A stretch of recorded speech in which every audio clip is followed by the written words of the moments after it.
Hi, Jeanette. Hi, everyone, and welcome to my channel. I apologize again. I guess y'all are pretty much know now, right? I'm usually late for these happy hours. Oh my goodness.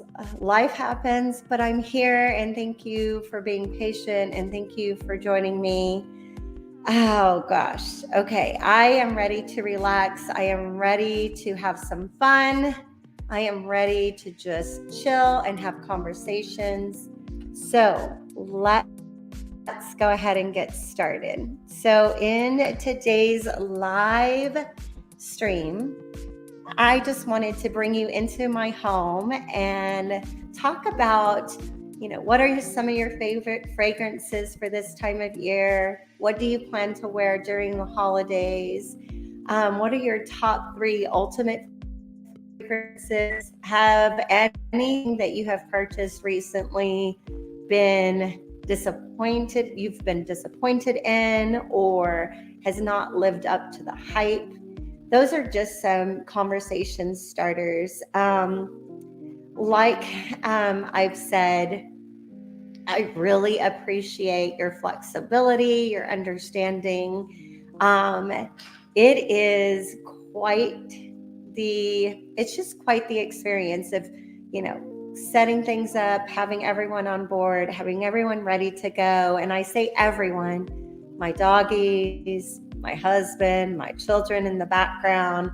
It makes it a little bit more complicated when we're going live as opposed to recording. And so, but I want this channel to be very authentic. I want this channel to be just one that is just real life or real situations.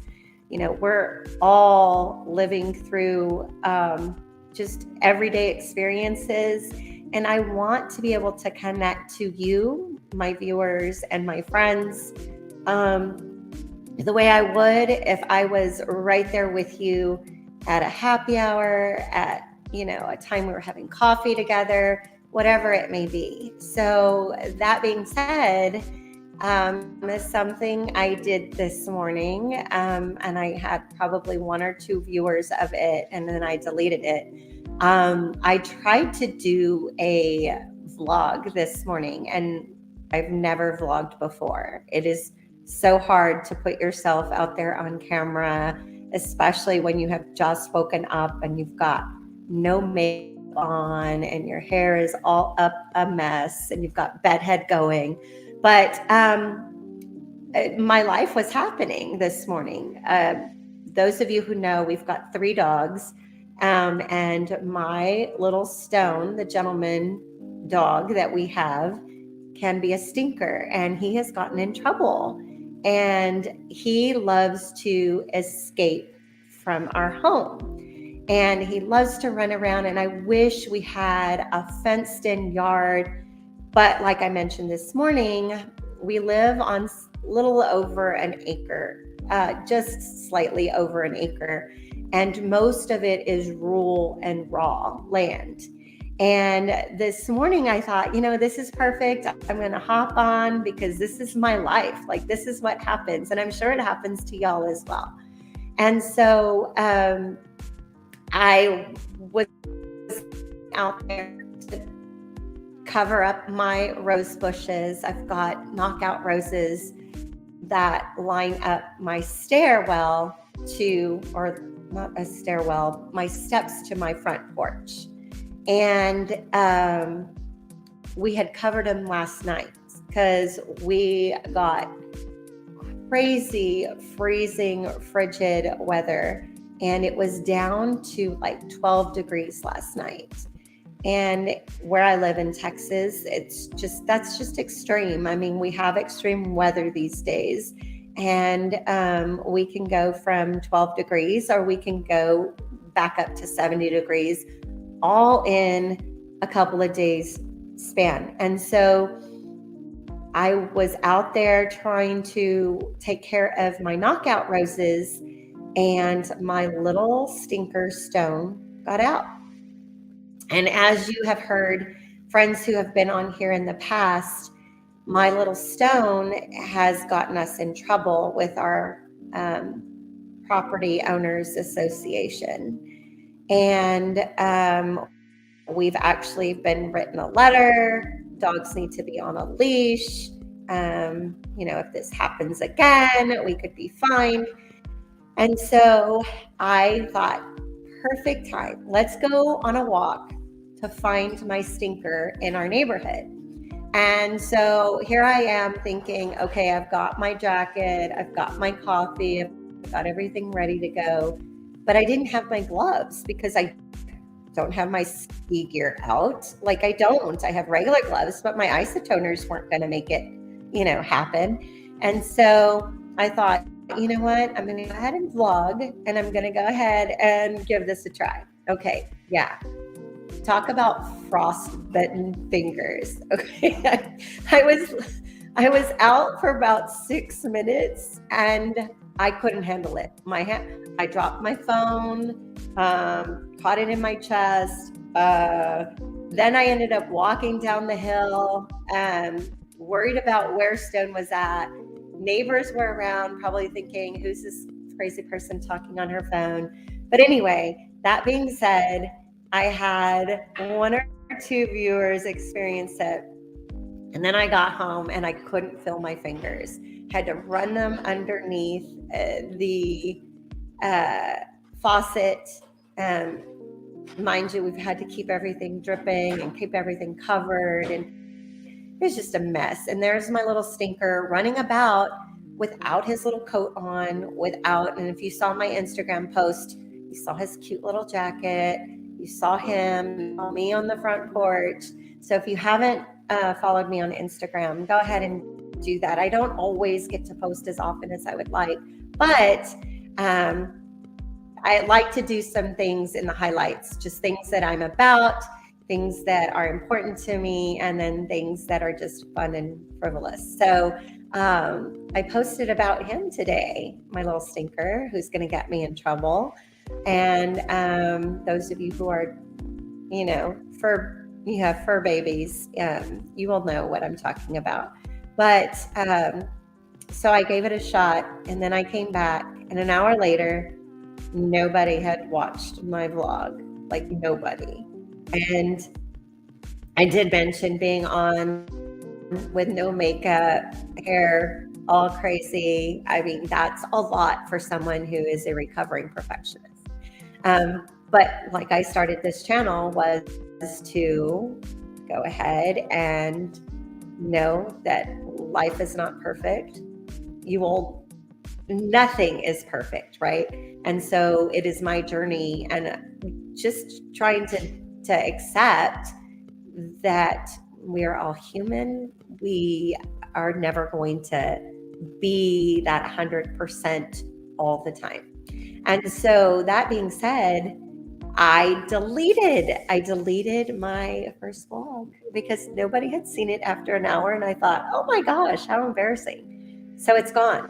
But that 1 or 2 persons out there that saw it, you got to see me fumble. You got to see me walk through my little neighborhood and so on. But anyway, that being said, long-winded intro. We are here to celebrate the holidays. We are here to have cocktails and to talk about some colognes and then some fragrances that I have here that are my favorite.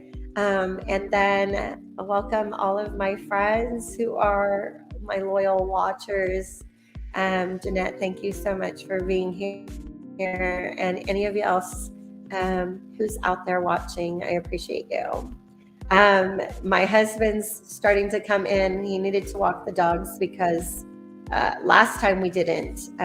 It was a hot mess and they wouldn't shut up. So, and I love them very much. And I probably should have had a better choice of words for them, but they wouldn't be quiet. They were very needy, high maintenance babies. And so anyway, so Pierre's going to join us now.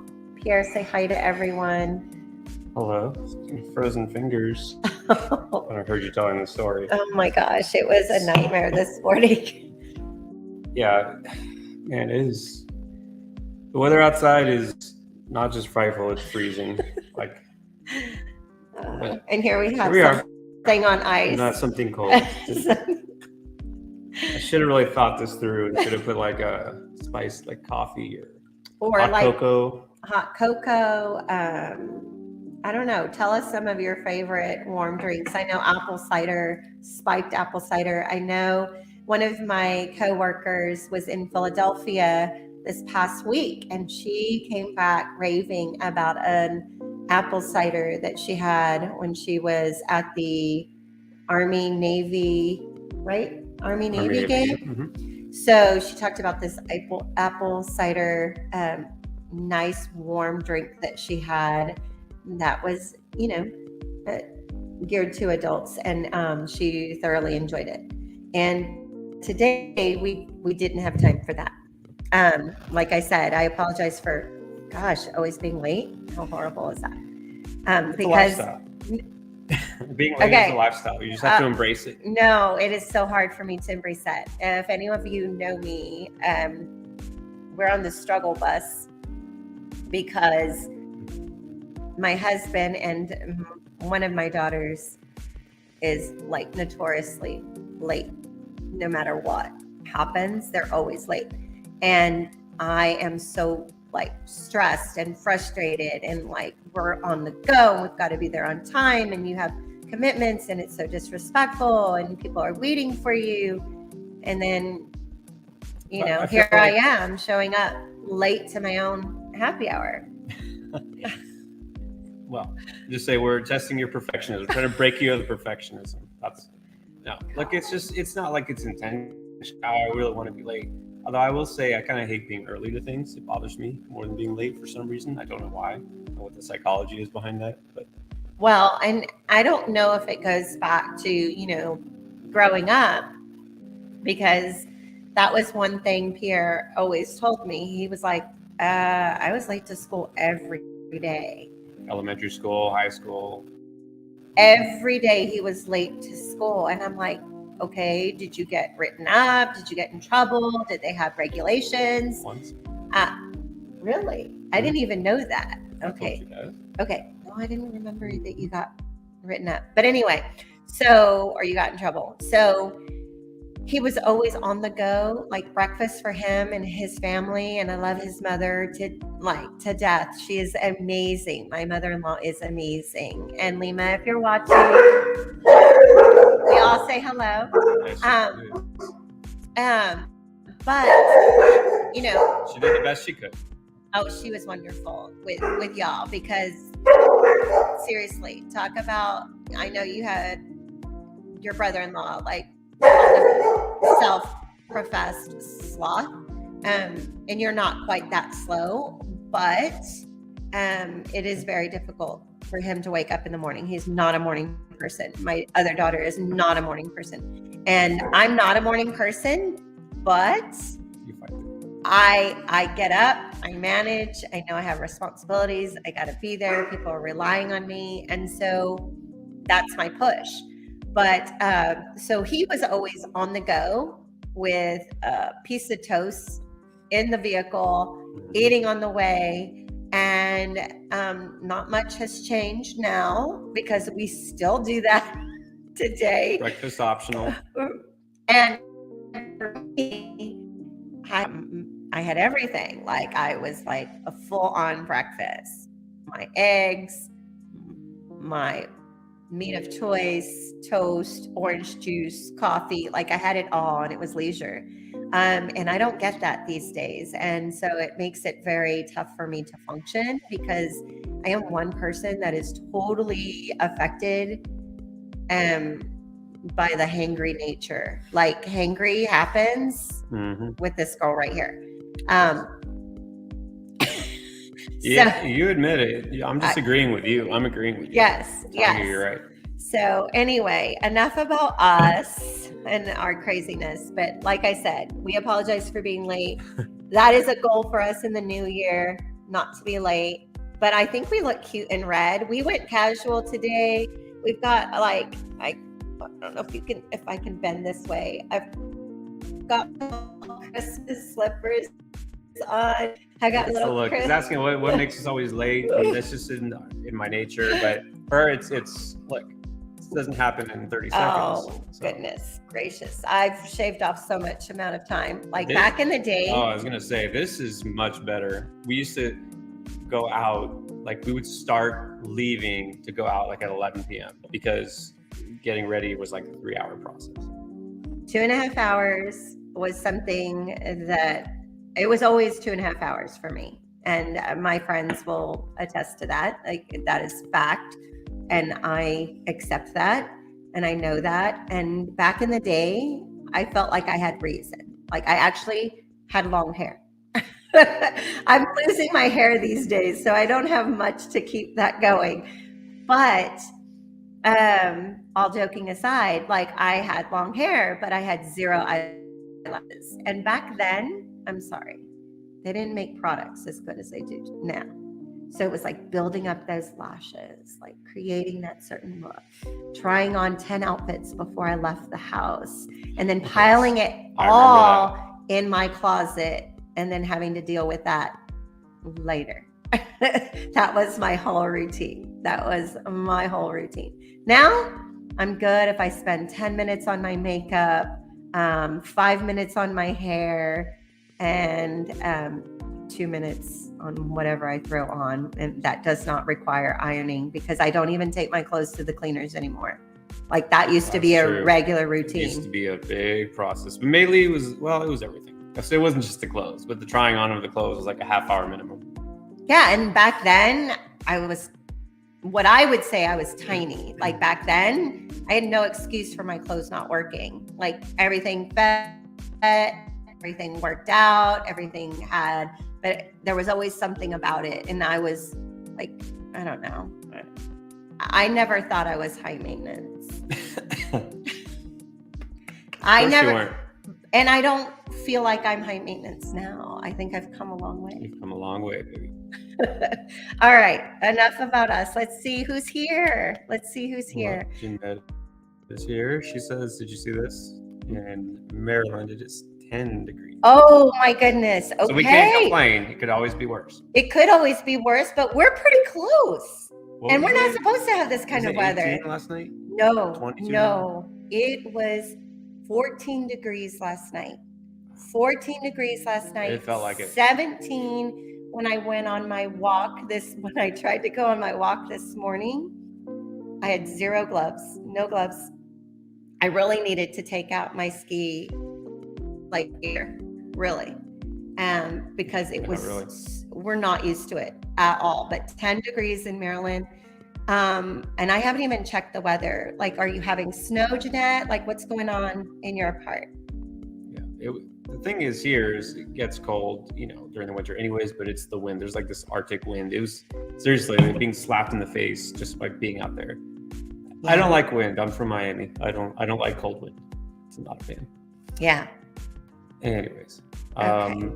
So being that it's freezing cold, of course, made us a freezing cold drink for some reason. Yeah, this doesn't make any sense because we talked about Christmas cocktails. This is not a Christmas cocktail. But it's red, and so it's festive. And so this is usually drinking gin. No. Oh, I was going to guess that. You didn't know you were going to guess. I was going to guess that because I've always told him, like, he loves gin and tonic. And I'm like, how can you drink that? It's like you're drinking a Christmas tree, like, the sap from a Christmas tree. And it's a little tastier than that. Kissing that, I'm like, no. But he did. And yes. So that is a drink that you and my oldest brother have always loved, the gin and tonic. And so, yes, I can see how that is perfect, ideal for, this time of year. Mine is not. Y'all know, if you follow me and have listened to a few of my comments lately, I had a lot of blood work. I had a lot of doctor's appointments this week. And so I'm supposed to add fruit and vegetables to my Here it is. fruit cocktail. I've gained 20 pounds in 4 months. This is not me. It's a great filler. It's a lot cheaper. Had Let a me salad tell for you. lunch, so we're good. There is fruit. That's a healthy drink, and it's a fruit flavored drink. So there you go. And wine is made from grapes. Oh, Lord. She just said it was raining mixed with snow. Oh, that's fun. Oh, okay. Super windy and cold. I think the entire country has that because it came through and they're showing the map. It's like it's just everywhere. So we can't complain. No, Of course, that's why we live here. Definitely cannot complain. We are very fortunate to have a cozy home. All day long, we've been having our fireplaces running. We have one back here, and it's not on right now. I think I've used all of our wood in the last couple of days. And then our house has a fireplace in our bedroom. And that was my thing. I told my husband, I said, on our vacation, and those of you who know, we're teachers on break right now. We're both educators, and he's also has his own YouTube channel. But during our break, I told him, I said, all I want to do is to be cozy in my jams and have our fireplaces going. And before our winter break started, no joke, it was in the 80s. It was in the 80s. And I was so like, we were talking and I was like, we're not going to be able to use our fireplaces because it's crazy hot. Like it was insane. And I guess that was the front too, or the beginning of the front, so we had this warm air coming in. But sweet Monica, my team said, no, just wait. The cold air is coming. It's going to be here. Don't worry. Make sure you're stocking up on your wood. Here. And I told him, I said, you've got to go out and get us our starters. You got to go out and get us our wood. And so sure enough, we did. And so it's been so nice. Like I had the fireplace on as I was wrapping presents because I'm Santa. I was sorry. No kids are allowed on here anyway. Okay. All right. But yes, I'm Santa. And I had the fireplace going in our bedroom. I was wrapping presents, which was really nice while he was on his show. And then we had this one going yesterday, really like it was a beautiful fire. Well, our family was supposed to do our traditional Christmas, like movie watching with our girls. And teachers now. And I really thought that we would still watch. And it didn't happen. And so I was sitting on my couch back here with our dogs, and he was reading, he was researching, and I was just doing some last minute shopping. And the movies didn't happen because my babies are all out and about with their friends and doing their own thing. It's not too late. We can still do it tonight after this. Okay. Nothing better than follow up a happy hour with Rudolph the Red-Nosed Reindeer. Rudolph the Red-Nosed Reindeer, and shout out to our friend Travis. Our girls are still watching Olive, the other reindeer. They were Classic. littles. They were Classic. littles when they were gifted that, and so we've made it a tradition that we watch it. So share your traditions, share things that you do with your family and your loved ones. Let's talk about it. The other thing I asked if we can talk about our top 3 fragrances, because we still want to talk fragrances, right? That's what our common, like what we have in common here on this community, what we have here in common here on this channel. But I don't want it just limited to fragrances and the passion for those fragrances. I want to make this a well-rounded channel where we get to know each other and make connections across the United States, across the globe. I know y'all done, reached out, and y'all have been able to connect with people all across not only the country, but in other areas of the world. And, it is nice to be able to build those relationships with Yeah. Our human. That's the great thing with YouTube. It's global. It's so everyone's on it all the time, and so to be able to share something that people can relate to, and fragrances are also global, universal. Yeah. I mean, look, I had no idea when you first started doing all this how much there was. Hey, There is, and that's what I was sharing with him. Like my little collection is it is. I mean, I know it's relative, right? But there are so many people out there who are far more knowledgeable and have been doing this for years upon years and have focused their whole careers on it. And so, hopefully we can get some of those friends on here as well. And then I just share that passion for the little things in life, right? The little luxuries that we can escape. Okay, Shadow, if you haven't, they're playing. Okay, if you haven't figured this out yet, Shadow is the barker. Like Who's she the doesn't stop. Who is the barker? Oh, they have your shoe. What? Why do you have my shoe? Shadow, cut it out. Well, we'll see if we can make it without. Okay. If I really don't want to go outside again, so hopefully I don't need to walk. Shadow, that's not okay. No, I think she's probably going to need to be walked just like us. Okay. So anything else? Like who? Oh, we have all of 3 people on here. Why aren't our friends joining us? There's Jeanette. Tested positive for COVID, so her plans are canceled for Christmas. Oh, shoot, Jeanette. I hope you're doing okay. I don't know if you're fully vaccinated or boosted or, whatever it is your choice is. But we got COVID a couple of months. Yeah. And it hit us hard. And since COVID has been a thing, I've had it a total of 3 times. Yeah, 3 times. I've had it a total of 3 times. And I'm fully vaccinated. I'm fully boosted. We work in a school, so got to keep, our students safe. And so I always make sure that I'm fully vaccinated and that I can protect them. But that being said, it happens, and I know it's contagious, and I know it's not as severe as before. I actually lost a friend to COVID a couple of years ago, and so I know how terrible it was at some point and can be for people who are immune compromised. Yeah. Okay. All right. Jeanette, I'm so sorry that you are.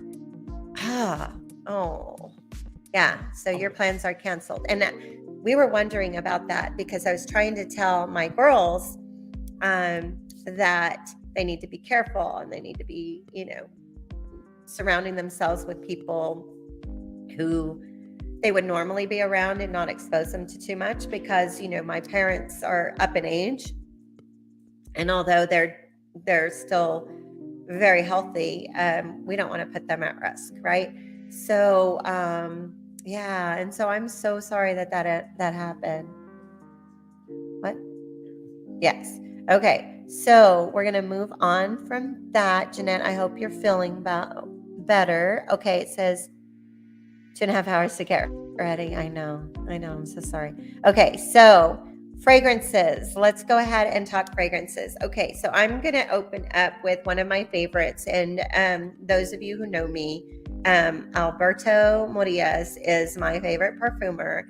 And one fragrance that I like to use during this time of year is Goldea, the Roman Night Absolute. So if those of you who are familiar with this, like I said, I always try to manipulate my bottle so that you are able to see it, but I know it's clearer on your side than it is on my side. So this one here is a fragrance that I like to use during this time of year. It is just perfect for colder weather. It is just a very classy, romantic, sexy type of fragrance. And I love it for nights out. I love it during the evening times. I love to wear this if it's on a special occasion. It's something that I really enjoy. And this is Goldea, the Roman Night, Absolute. And the perfumer is my ultimate favorite, Alberto Morillas. That is on my December tray, which I have yet to film yet. I know. Here we are, almost December 24th, and I haven't done my tray yet. That kind of bites. All right, so tell me one of your three. All right, if we can comment. Let me know what. I see that Jeanette has that her scent of the day is Black Opium Extreme. Okay, Jeanette, I've always talked to you about this. Like, your collection is what my collection would dream to be, because all of your fragrances sound. I'm trying to reach this chair. I apologize. Okay, all of the ones that you use, that you wear, they sound so amazing. And I've heard Black Opium just has because y'all know, I used to work at the counter, and this was many, many years ago. And Black Opium, I was much younger then. And so Black Opium for me just has this mental presence of where I'm oh, that's too much of a mature scent, or that's a fragrance I wouldn't wear, says the 22-year-old, 23-year-old at the time, or 24-year-old. I don't know how many years I was at the counter, quite a bit, because I put myself through school once. I had used up the money my parents had the first 4 years that I was in school. Okay, so, but I've never gone back to Black Opium, and I haven't even revisited it in any sense. And so I really think I need to sample it now, because I think I would have a different perspective on it. I think I would have a different liking to it. But I haven't sampled that fragrance, and almost refusingly so, because I know I didn't care for it when I was a lot younger. So Jeanette, if you can share with me, or anyone, share with me why you love it so much. What is so enticing about it? What makes it a feel-good fragrance for you? That would be helpful. And then if anyone else can go and comment about their fragrances that they're currently using.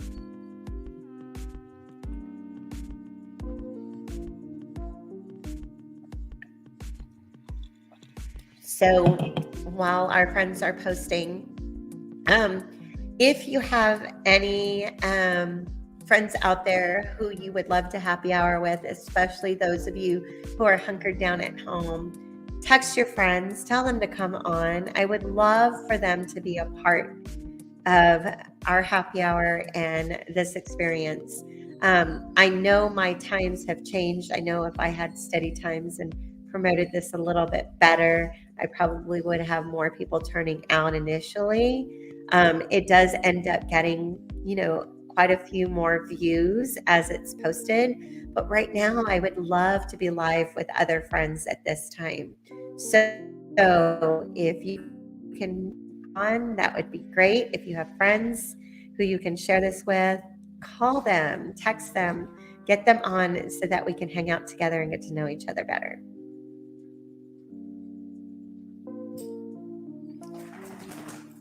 All right, so the next fragrance that I am currently using and going to at this time is my Juliet Has a Gun Lady Vengeance.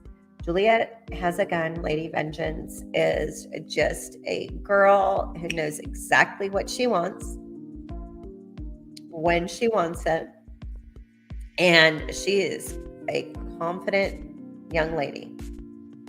And I say young lady because I don't think this is, one that could be for me, I always think about like the younger version of myself.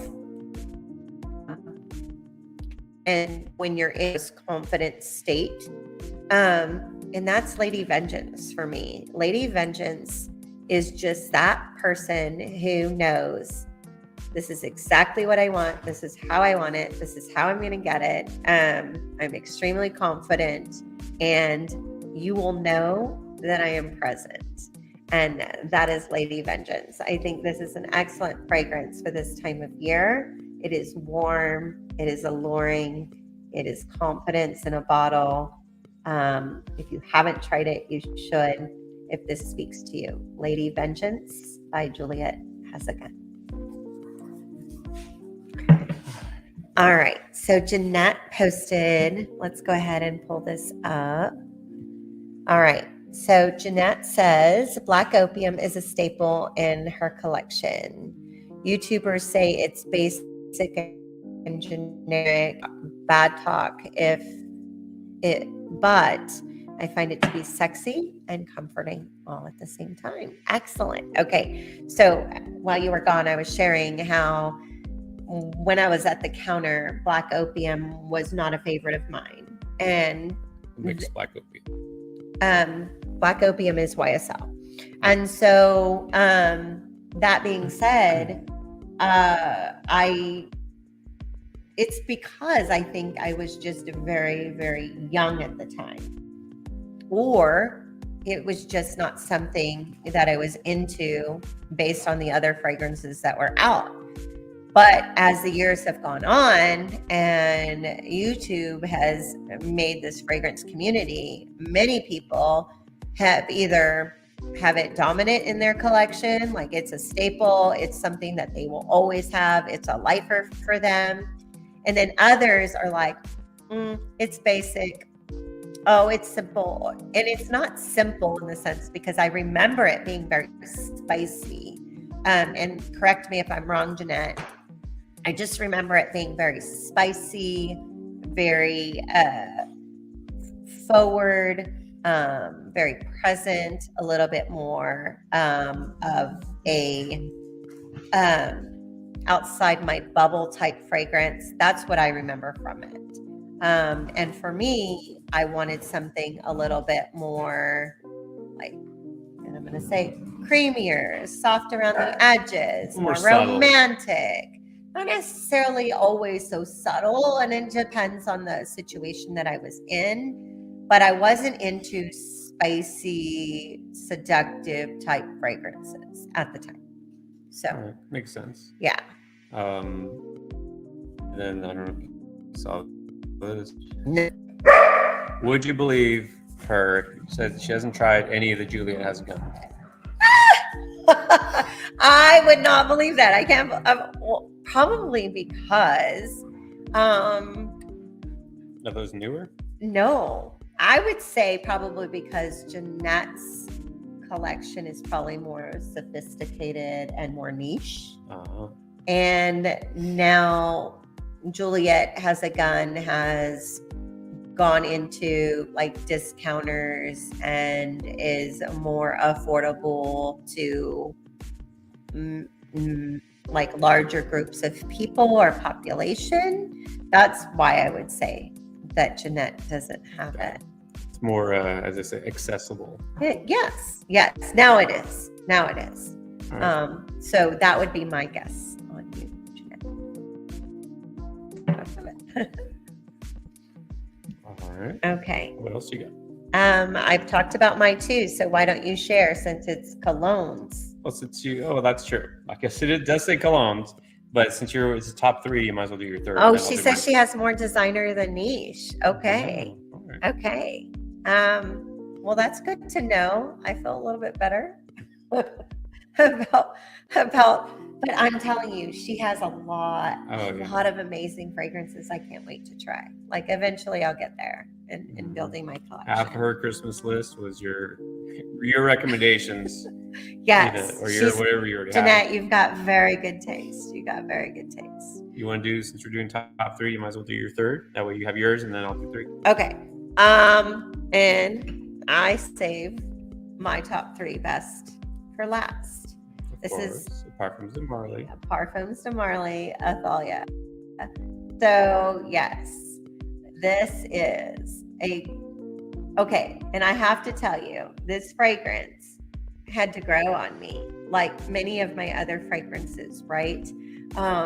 This one here to me is musky. It's deeper. It's like it's seductive, but still very romantic. It's not bold and in your face present. It is more of a muskier, romantic, I think more evening type fragrance. And you can tell straight up smelling it if you know Parfums de Marly.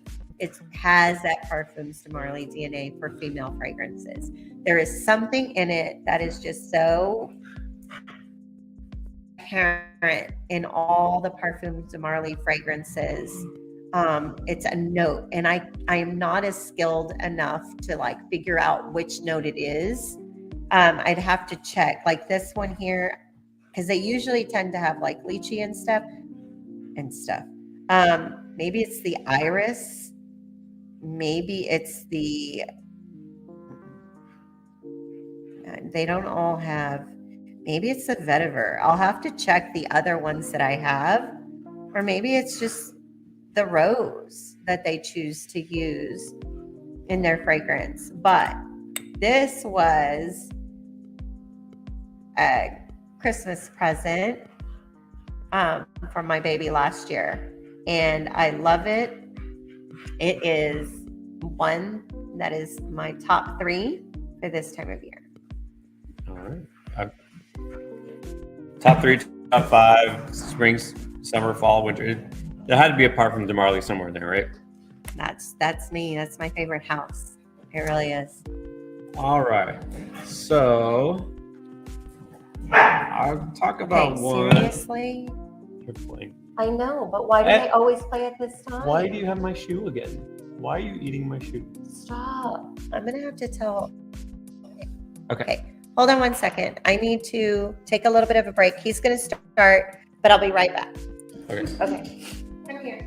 Right now. All right. So I'm going to start with, actually, I'll save this because I have a Parfums de Marly, but I'll save it for last.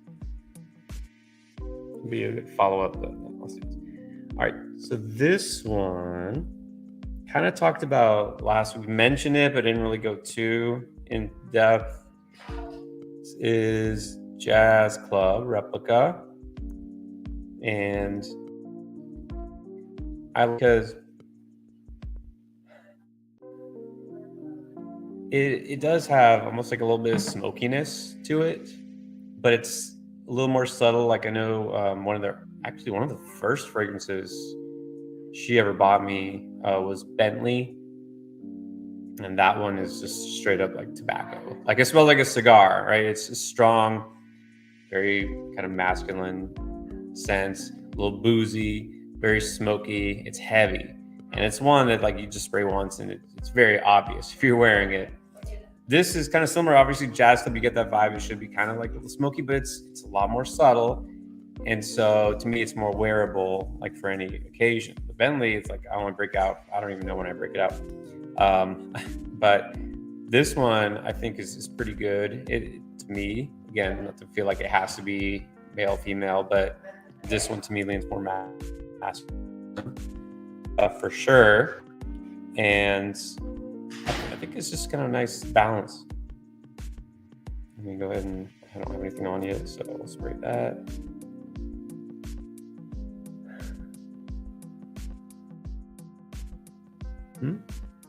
Yep, definitely a little bit, just kind of a little bit smoky, but it's very nice. I like this one. It's the Jazz Club. And so obviously for winter, very good. And then that reminds me of this next one, because I talked about the Bentley. This one I have right next to the Bentley because it's a similar color, because it's kind of that deep orange. And this one, I already forgot the name. She told me which one it was. Safari. And I think this is an old one because I remember doing the 80s, 90s fragrances, like old school retro. And this was one that she got for that. Apparently this has been around a while, so this is kind of like, let's try on this side. Not smoky so much in this one, but it has some similar notes to me, the Jazz Club, and I don't know if it's just because the color's the same, so it looks like going for those kind of caramel color ones. Oh, this one's definitely more citrusy.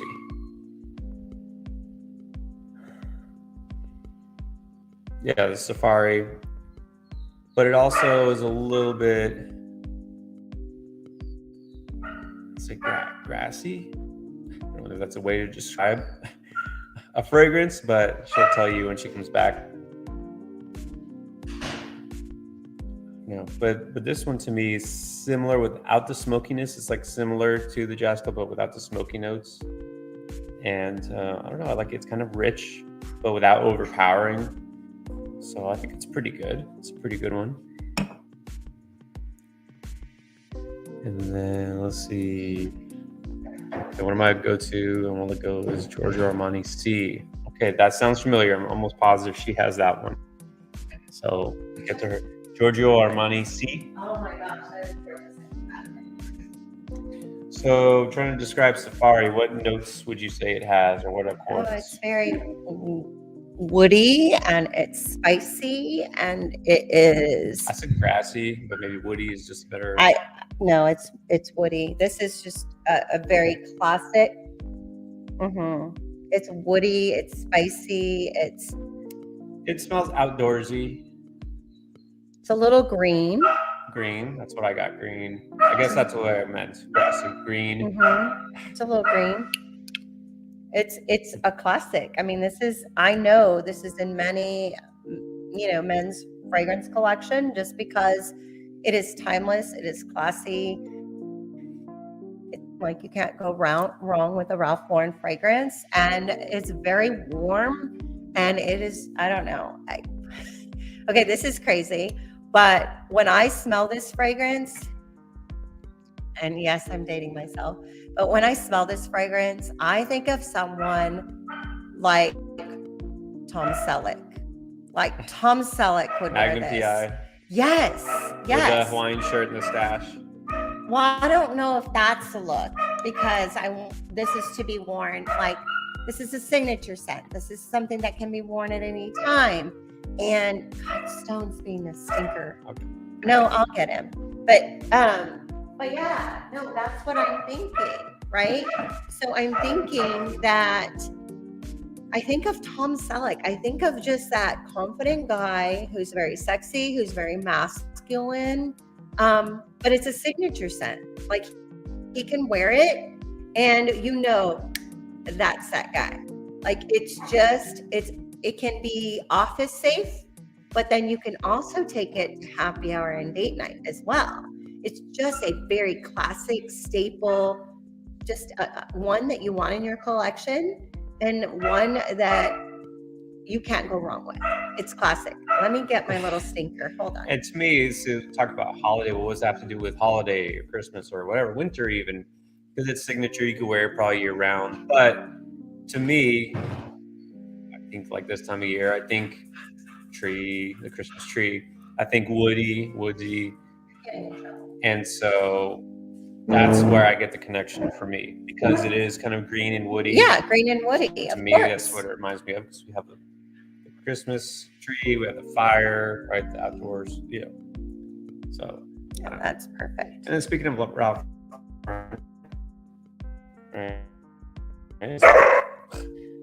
she's guarding my shoe. All right. The one dog is guarding my shoe because she's chewing it and she doesn't want the other dog to chew it. She wants to chew it.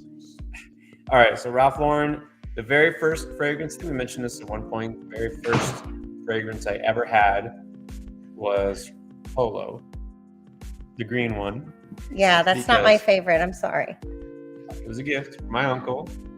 Shout out to my tío Moises. Yes. And gave it to me when I was 12. And your Yes, and your tío probably was wearing it. Probably was. This was in the 80s. And didn't ever buy or have a fragrance again until like a year ago when you bought me one. 2 years ago, maybe. I guess it was 2 years now. But one of the more recent ones you got was this. I actually like this a lot. It's, what is this, Ralph Lauren Blue? Yes. That's the name. So it's Ralph Lauren Blue Eau de Parfum. But what makes this holiday wintry fragrance? You tell me. Oh, because I picked it. No, I picked it because I liked it, but you have to tell me. You're putting me on the spot. Well, I know what I think. Okay, so typically, right, we live in Texas. Typically, we can have, and I'll say this because we just celebrated our anniversary a couple days ago. We got married on December 20th. 3 days. Yes, we got married on December 20th, and it was a beautiful setting. Those of you, I'm a budget girl. I always look for ways to try to cut costs and save money. So, winter is not our favorite season, but it can be a beautiful time of year, right? And so it's beautiful. Everybody's in a great mood. We're ready to celebrate and, have some fun. But then you think of, like, we had our wedding ceremony in a chapel. And so I also think about what the chapel looks like during that time of year. So I was able to save money because it was already decorated for the Christmas season, right? And so we got married on the 20th, and it was a beautiful ceremony. The reception was gorgeous. Everything actually was perfect, except for one thing, and he knows what that is, but I won't go there. Let's not go there. Didn't like your dress. I hated my wedding dress. But think of the money we saved. Okay. And there is no dollar amount. Whatever dress they want, they can have. But we're not going there. Okay, so taking us back to this fragrance. When we got married 19 years ago, it was 72 degrees. 72 degrees. And so I remember that type of fragrance, that type of cologne that was perfect for that time of year. And so here where we live, it was up to 72 degrees. And in the evening, yes, it dipped down to the 30s, but it was still most appropriate to wear something that was not heavy, that was not too cloying. And so when I pulled this fragrance for him to share, this is why. Although, ironically, at that time, you didn't wear anything. I didn't wear anything. I mean, so there was no fragrance associated with it because I didn't, again, not until you started buying a couple of years ago because of COVID. Insisting that I would wear fragrances. Yes. Because I was hard to break. I wouldn't wear anything. And then now I kind of like it. Yeah. I will admit, kind of like it. Anyway. So yeah, and so to me also it has that connection of technically the first fragrance I ever had was Polo. Right. This is a different one. I like this one better. And then Jeanette saying OMG 12 wearing Polo. Look, just to be clear, I didn't actually wear it. My uncle gave it to me.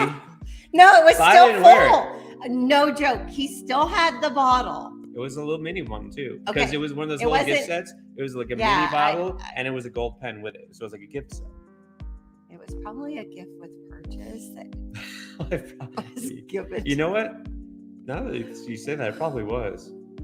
Okay, only because I worked at the counter and I know what kind of he gave when you would purchase a fragrance. But anyway, he's very good with his money, and let me tell you, he's a multimillionaire. So props to him. Because he's kind of cheap. But that's probably what it was, smart. But was smart still with very. Money. I'm sorry, he's smart with money. Yes, and which is what it was. But yes, 12 years old, wearing polo green, and oh my goodness, not really wearing it because when we got married, he still had the bottle, and it was almost full. 20 years later, right? Well, okay, maybe not 20 years, but no, not 20 years. 15 years 15 later. Years later, it was still. Do we still have it? Probably not. No, I don't think so. That would be cool. I don't know. We'll have to look. Anyways, I do like this one. It does, because it's not exactly like the green. You know what I mean? This one's a little more smooth and mellow, and yeah, I like it. And then I know I did top three, but I'm gonna go with the fourth one because this one then kind of reminds me of this one. I don't know if they have similar notes, but you can tell me if I'm totally wrong. Boucheron. You're totally wrong. All right. Boucheron Foron, but I like this one. Let's see. Oh my goodness. Okay, so this was one of my all-time favorites. Now we have the EDT version just Oh yeah, because this one's different. Totally. this is an EDT version because where we live, like I said, it's normally very warm, and he was just starting back into his fragrance like experience. He's just starting out, and so I didn't want to start him with super expensive fragrances, and I didn't want to start him because I didn't know if he was going to wear it, and I didn't want to start him with anything that was like be in timeout. Okay, so and it's freezing out there, so he can't stay out there for very long. Okay, so put his jacket on, babe. Okay, so when I bought it for him, I went the light way, the light wrap, the Boucheron EDT. But my favorite, and it is still classic, just an all-around excellent fragrance. I thoroughly enjoy it. I'm thoroughly attracted to it, and that is the Boucheron EDP.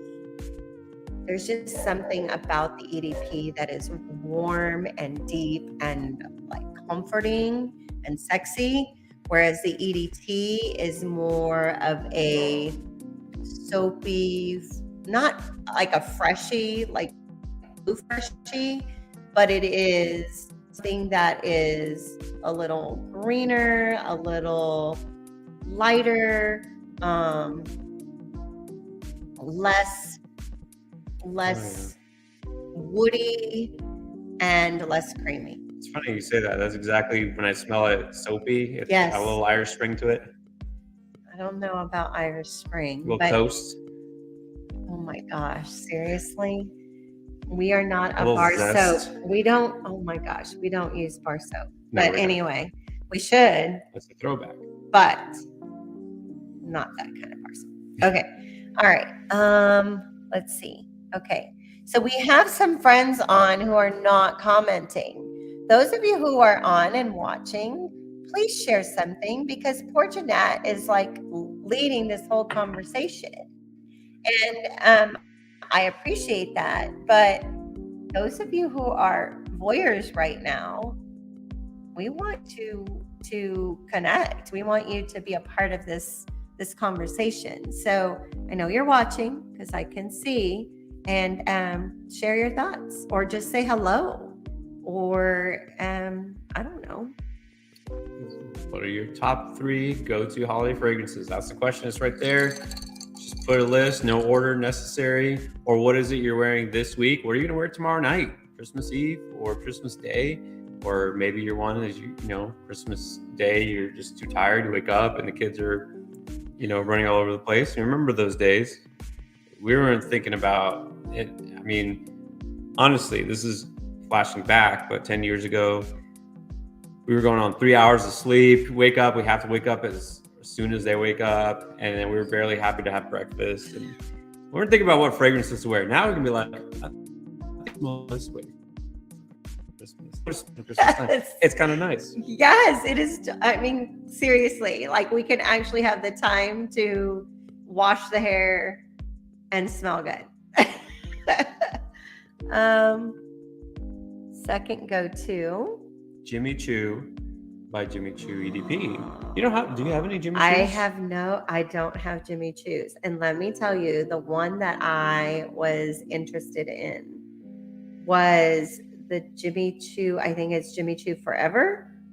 And correct me if I'm wrong on the name.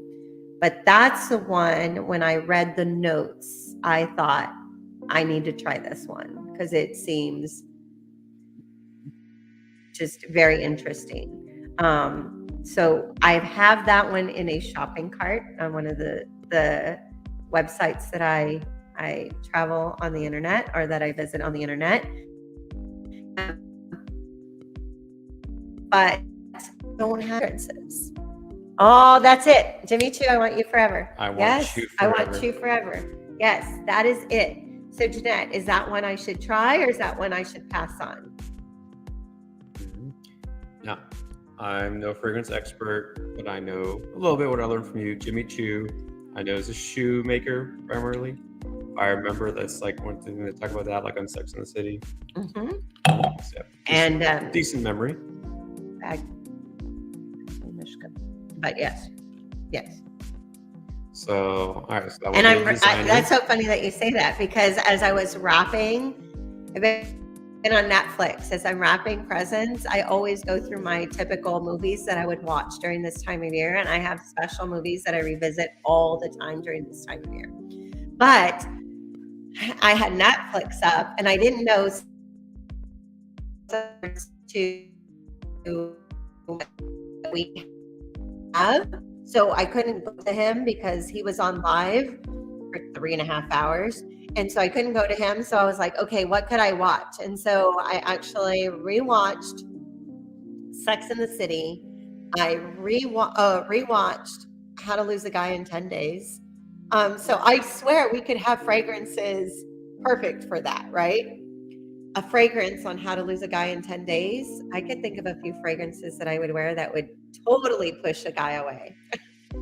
So try the original I Want You. Oh, okay. All right. Smells so good. Definitely try it out. Also, the original I Want You. Okay. I plan to do that. Like I said, it's in my shopping cart. I found a good deal on it. He's just not gonna. Well, he's not gonna care so much. Now I need to control. And yeah, I mean, about me shopping for fragrances. We just have to be conscious of it because we have a daughter who's about to go to college. And so we're just kind of thinking about our budget because she wants to go to college out of state.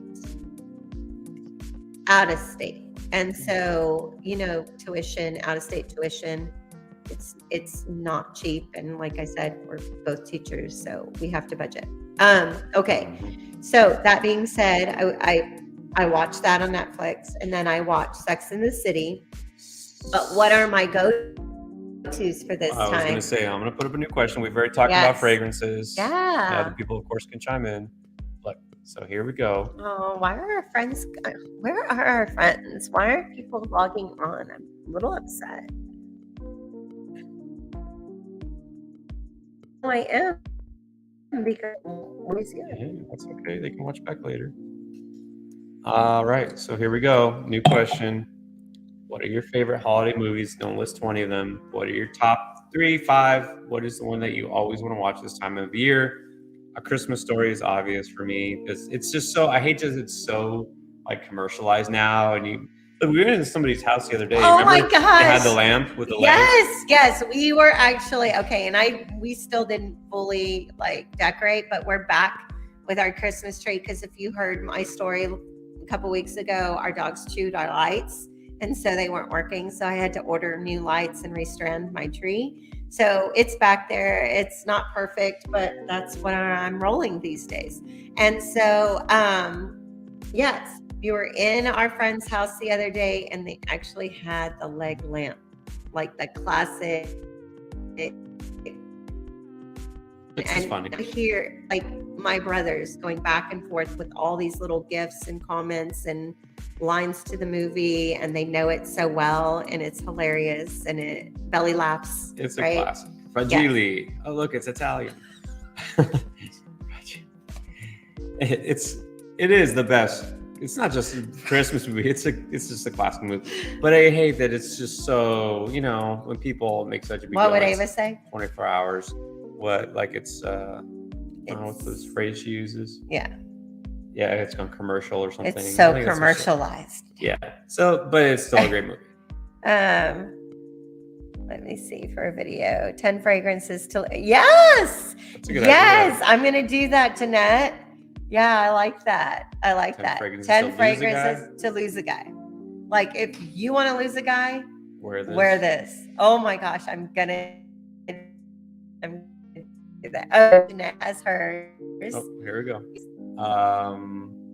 The Okay. Grinch. Yes. The Night Before Christmas with The Cranks. Cranks. I've heard of it, but I don't know it. I've heard of it, but I don't know it. The Night Before Christmas. That's not. Nightmare Before Christmas is Disney. The Night Before Christmas is Disney? Yeah, Jack Skellington. Isn't that the one that Ava watches? Yeah, Ava likes that one. Yeah. I don't know the Cranks. It sounds. I think that's probably. Is that a kids movie? I think it's a kids movie. Oh, I don't know. Because so I like the Rankin Bass ones. You know, with a stop motion. So out of all those, Rudolph is the best. Oh. Because you have the Bumble, right? Abominable Snowman. The dentist, right? Oh, bless his heart. He's so cute. It's just hilarious. And the Land of Misfits. The Island of Misfit Toys. Islands of Misfit Toys. Yes.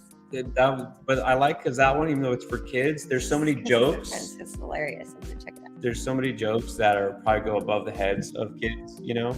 And you know which ones are your gifted kids because they laugh and they get it. To me, it's funnier. I like it better as an adult because you appreciate it more. It's funny. Well, and kudos to the writers because they put those in there for the parents who were watching with their kids. So yes, definitely. Rudolph. Okay, so Rudolph. I like all of the other reindeer. Okay. And Christmas Story. That's my top 3. Okay, what are yours? Okay, so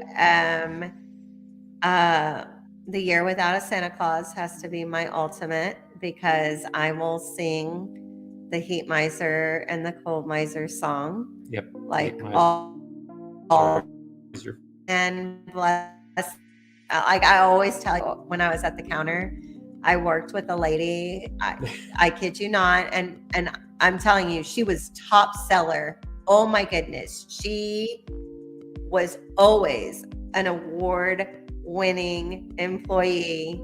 But love her to death. She had the hair of the Heat Miser, and so I always think of her because that's what I think of. But anyway, yes, that's number 1. That's number 1. Okay. So number two, I'm like pushing more. Well. Okay, number 2. Okay, no. Number 2 would probably be Charlie Brown's Christmas. Sorry, Siri. Charlie Brown's Christmas. Yeah. Because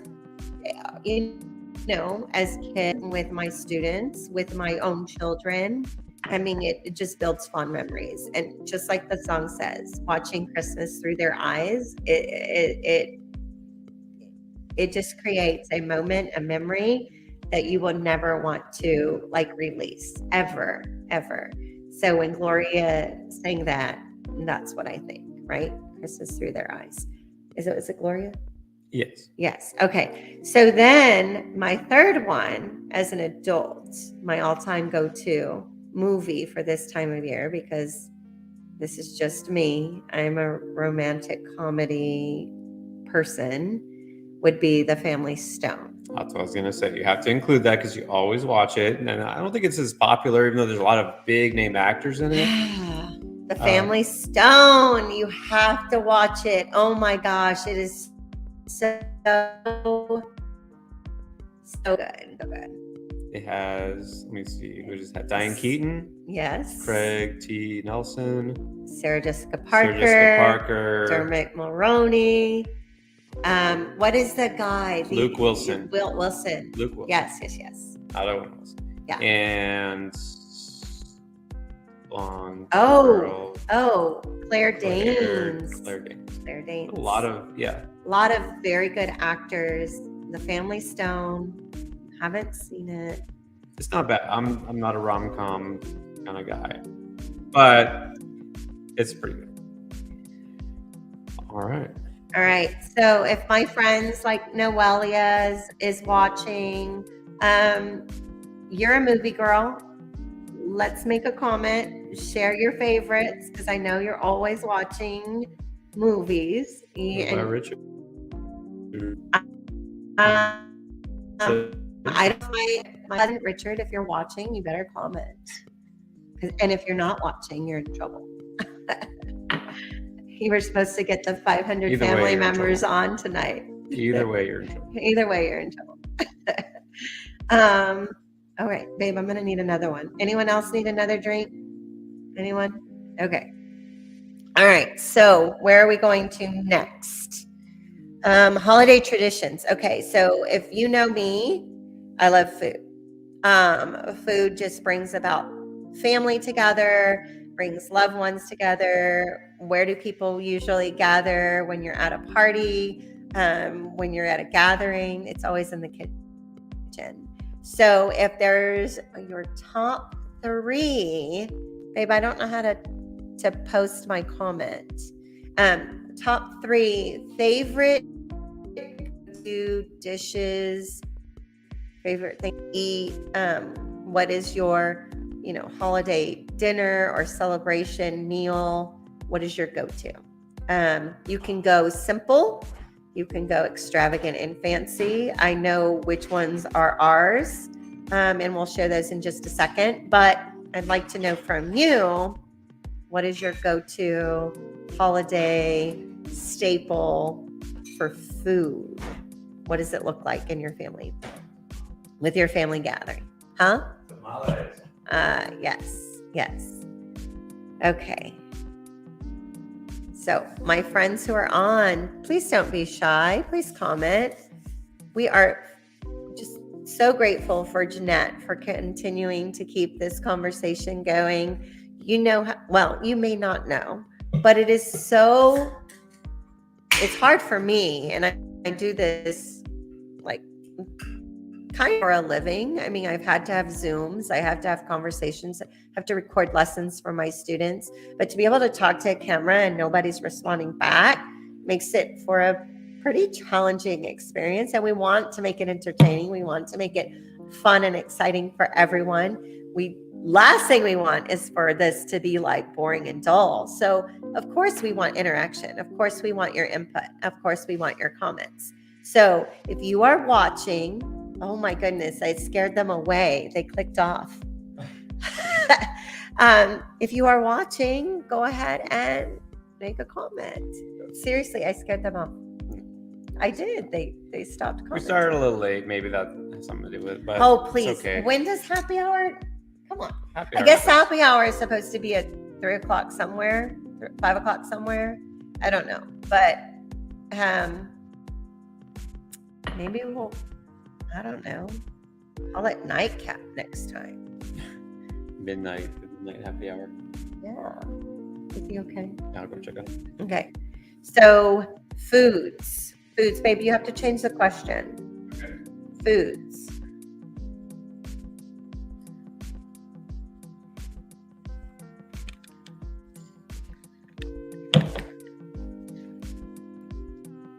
Okay. Give me 1 second. I'm going to All right. see. So let's do one more question. Go ahead. Sorry.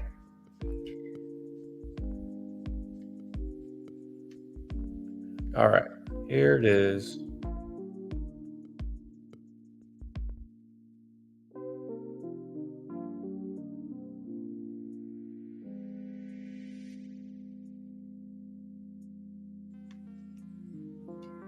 All right. What are the things you have to have? Now, for me, I would just say growing up for Christmas, I always associated with pig because being Cuban, Oh. it's always about lechon. We had a whole baby pig, a whole pig, and then the skin, the crispy skin. Did that affect you in any way, seeing the whole pig? It made me hungry. It was so tasty. What But did I tell you always today? think about What did I tell you today? she's gonna give up pork, which is like sacrilegious, and I'm giving up pig. No bacon, no pork, no nothing. I got my numbers back. Yeah. And bacon tastes good. Pork chops taste good. Okay. Don't. Anyways, that's I think of pork. About time you get on, mister. All right, so share. Richard is on. What's up, Richard? Richard, tell the family, tell everybody to come on. We're here. We're hanging out in my house. I know we haven't done this in a while. I don't even know if any of my family members have ever come into our house. That's true. We've lived here for 12 years, and my family of 500. We live kind of far out. Not anymore. Richard is close. Well, now like he actually could knock on my door and be like, "Hey, I'm a part of the show." True, a few minutes away. All right, so Richard, thank you for commenting. Okay, get all the cousins on. I want to start a conversation because Jeanette is doing such a wonderful job. She is always on here with us. She's interacting, and we appreciate her so much. He's at work. Oh, okay. Well, text the family because they're not working. I'm sorry you're working, and thank you for being here. Yeah, He was late. He is late to be working. No, he has such an important job. He's the one who controls everything with regard to, especially during this condition. Especially this time of year. Yeah. All right. Jeanette in the comments. So Jeanette is Puerto Rican. Yes. So pork, sí. Yes. Pernil, that's right. Arroz con verduras, pasteles. Yes, pasteles. De guayaba. That's what we used to have. Yes. So my dad is Cuban, but my parents met and got married in Puerto Rico. Mm-hmm. And my sisters and brother were all born in Puerto Rico. I was the first one to not be born in Puerto Rico. They moved to Miami. 3 of his siblings were born in Puerto Rico, and they were there for quite some time. And it just so happened that his dad decided to start his own business, and they moved from Puerto Rico to Miami, and he was born in Plantation. Yes. On a plantation. Not on a plantation. In the city of Plantation, Florida, just because that's where the doctor was. Yes. So from Miami and Puerto Rican, yes, get it. Pork is very big. It's like a must-have. Yes. So that's what I always think of. I think of the crispy skin. And my dad and I would both be, as soon as it's done, and he'd give me some, and we're just eating the skin. Y'all were fighting for it for sure. No, but that's the thing. We wouldn't fight. He would be like, he'd break off a piece, and then he'd give me one, and he'd be like encouraging me to have it before it was served. He'd be like, okay, we get to share. It was like a thing. It was like a thing. We were the first ones. Yeah. Oh, very nice. Very nice. So, I'm okay. No, actually, I'm not okay. I miss it. It's okay. It happens. Oh, very nice. That's yes. Okay. Do most people like Americans? Don't most people have like a ham in Christmas? Is that what they have? From my experience and from what I know, it's traditionally a ham. It's pork. It's still pork. It's traditionally a ham, and then they have like roasted carrots as a side, mashed potatoes, dinner rolls. It's usually a more formal dinner, and then, or I should say, not a dinner, but a lunch, because most people would celebrate Christmas on Christmas Day. So it would be a lunch. Then, as a part of that Christmas lunch, there would be this gelatin with marshmallows and like a whipped cream. I have seen that. To go with it. And that would be more traditional. In my family, we do something of a mix. We have ham and we have mashed potatoes and we have everything that goes with that. But it's more of a casual setting because we celebrate on Christmas Eve. Noche Buena. Yes. And realistic. yes, but then we also have tamales, and we have everything that goes along with the tamales, rice, beans. So it's a split or a variety where you just kind of, it's more casual. And then we and traditionally we sing, and at midnight we sing happy birthday to baby Jesus. It is more casual. Yeah, it's more like kind of eat as you go. It's not like a sit down, like in my family, sit down dinner, right? Everyone sits down. We have the pork, the moros, or congri, and then everything else. So, yeah, I can not love tamales. Actually, yes. that's what I had for dinner before I get on here. I had tamales. Yes, and oh my gosh, we always order from my cousin, Mary Gloria. She puts out the best tamales, and she always makes them we make some, we have them all like during this time of year, and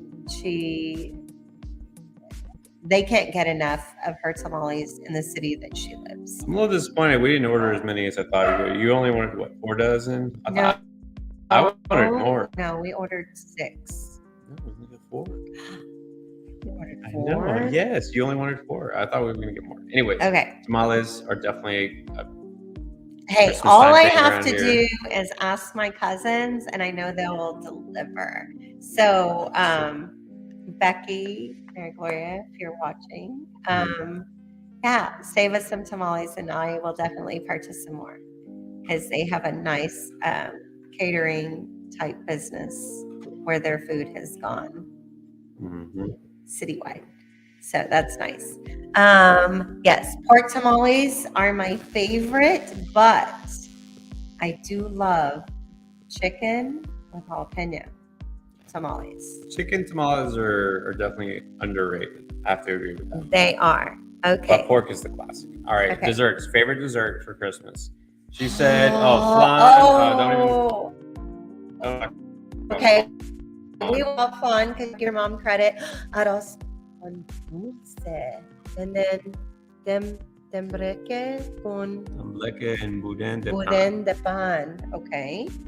Right. Jeanette, you're going to have to explain the last one, because I'm familiar with the first 2, and I don't even want to attempt to try to pronounce that. I think it's like bread pudding, basically. Right. Well, I get the un de pan, but I don't know what tembleque is. Yeah, I'm not familiar with tembleque. That part I don't understand. But obviously it's some type of a bread pudding. I used to make bread pudding. So the bread pudding that my mom makes for this time of year has raisins and nuts, and I want to say cheese. I know my cousins could correct me on this, but it is almost a savory, sweet type of breading. And so tasty, so delicious. But since I've been gluten-free, I can indulge. That kind of kills a lot of the desserts. It kills a lot. Like 90% of the desserts. Right. And so for the past 6 years now, gosh, it's been 6 years. But there could be, well, we'll see. There could be a comeback. We'll see. Based on my blood work, there could be a comeback. Okay, so what is your, before I talk about the flan, what are your favorite desserts? Okay, so I'm going to talk about, because nothing has been a whole lot of fun since being gluten-free, but maybe I'll pick one gluten-free dessert. Bless you, baby. I'll pick one gluten-free dessert, but my all-time favorite, the number one go-to, and may she rest in peace, my tia Nina, and I forget what they're called in Spanish, but they are what I consider like the wedding cookie, right? It's the cinnamon, it's a cookie that's like drenched in cinnamon and dusted with the cinnamon like sugar. And I don't know why the name has like escaped me, but she would make those especially for me. And she would send them over from where she lived to where I lived. And those were my all-time favorites. So cinnamon wedding cookies, number one favorite dessert, or, during this time of year, Christmas. Second one, my cousin's buñuelos. And it's another favorite flavorings. Buñuelos by my cousin Becky. She makes these gorgeous, intricate, tasty, pastry, flaky, like, oh gosh, I don't know how to describe it, but this buñuelo is just crispy and flaky and crunchy. It goes perfect with coffee or your hot cocoa with Mexican chocolate. It's absolutely delicious. And that was before I was gluten-free. Since I was gluten-free, I've made my chocolate crinkles or my gluten-free cherry pie. That would be it. So I know, kind of boring on the gluten-free side, but so amazing. As a child, like my childhood favorite cookie, and I'm dating myself because I don't know if you remember those little like twist and press Betty Crocker or Wilson Bakery cookie presses. You would make the green food coloring Christmas trees with the little spherical like toppings, the little flavorings on top, and it was an almond flavored cookie. And those would also be something that I think of during this time of year for desserts. So it was a lot of fun. Growing up, we always made, those sugar cookies where you would ice them and create whatever different shapes. Because traditionally back then, that's what you did to keep your kids busy, right? Get them in the kitchen, let them make cookies while you try to take care of the wrapping, the food making, etc. Because there were no devices at the time to keep them occupied. At least that's my take on it. Let me see. Is a coconut pudding. Ooh, oh my goodness, that sounds delicious. Okay, sounds delicious. Dembreke is a coconut pudding. Like that. Yeah. So I'll just say about flan, the best dessert, not just holiday, but ever created, is flan. My mom's flan. Not anyone's flan. My mom's flan recipe. Mom, if you're watching, she might be. She's probably one of the two. That's Jeanette, my mom. My mom's flan is the best dessert ever created. It was good enough that she almost considered like having a side business just sold that. And she didn't need side business. It's not something that they needed financially in any way. But she was so, like, everyone wanted her flan and everyone wanted her to make that. She thought, you know what, maybe I should do this on the side because it would make people enjoy it and make them happy and bring joy to their life. But it also would bring her pleasure because she enjoys making it and she's so good at it. The flan is absolutely tasty, the best we've ever had. She branched out. It was just normal flan. Then she made a coconut one, which is almost better than the original. And then there was like a cocoa, like a chocolate one. And what was the other one? It was a different flavor. I don't know. She had different flavors. Yes. Which was like mind blowing. But yes.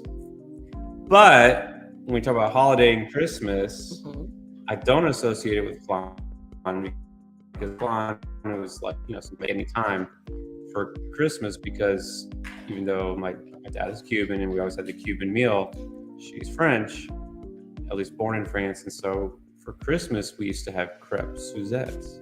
That was always Christmas. It was crepes. You know what crepes are, but crepes Suzettes with that orange liqueur sauce. It's like basically cognac and orange juice, and butter. It's like, and there's a flame to it. It's like a whole process. It's not easy to do, but that is the best. Like flan is like the best, but yeah, those crepes. That, And that's for me associated with Christmas because that's when she would make it like once a year, and that is she made it on special occasions. She would make it if someone requested it for their birthday celebration, but traditionally it would be during Christmas because you have a little bit more time. And if you've ever tried to make crepes or if you have made crepes, you know it is a time consuming, delicate process and you have to get it just right. Let me tell you, I've tried it. It's hard. It is hard. Trying it gluten-free is even harder. I wouldn't even. And my girls are so like, everyone is so sweet. They're like, Mom, they're delicious. It's so good. Can you make them again? Only because, you know, they remembered from being at their grandmother's house and trying it and experiencing it and knowing how tasty they were. I tried my variation. I tried and it was somewhat successful, but nothing like my mother-in-law's crepe Suzette. Yeah. And then with the sauce, it's even harder because you have to get the flame and you're dealing with the liquor. Anyways, it's the best. So that to me is holiday food. That's why, because we always had the same thing, but it was always a special. We had not just on Christmas, but it was only for special occasions. But for Christmas, it was always that. You know what I mean? Right. Okay. So those of you who are just getting on right now, we are talking about our favorite holiday foods. We've already talked about most of our favorite fragrances for this time of year. We'll go back to a few that I still have left, but we want to talk about food. We want to talk about drinks. We want to talk about celebrations and traditions, because this is about us getting to connect, getting to reconnect, and getting to just know each other a little bit deeper. So if you have a favorite holiday memory, if you have a favorite holiday food you want to share, please let us know. Comment in the comment section. Jeanette says, the coquito drink. Oh, wait. Oh, we have a new comment. We have a new person. Lauren Rodriguez. Oh, I was going to say Rodriguez. A little bit. Oh, hi, Lauren. I love you. I'm so glad you're here. Jeanette, this is my cousin Lauren, and if you probably know her. If you know audiobooks, if you know anything to do with voiceovers and acting, that is my cousin Lauren, and she is amazing, so multi-talented, so intelligent, and so beautiful. I love you, cuz. Thank you so much for being here. And let's see what else we got. Oh. Now the comments are pouring in. Oh, here we go. Oh my gosh, Pete. No. One, come get some. Yes. So all of my cousins are coming on tonight. You're going to meet the family. Okay. I told you I had all I had to do was tell my cousin Richard to get everybody on. So, thank you so much for supporting my channel and being here.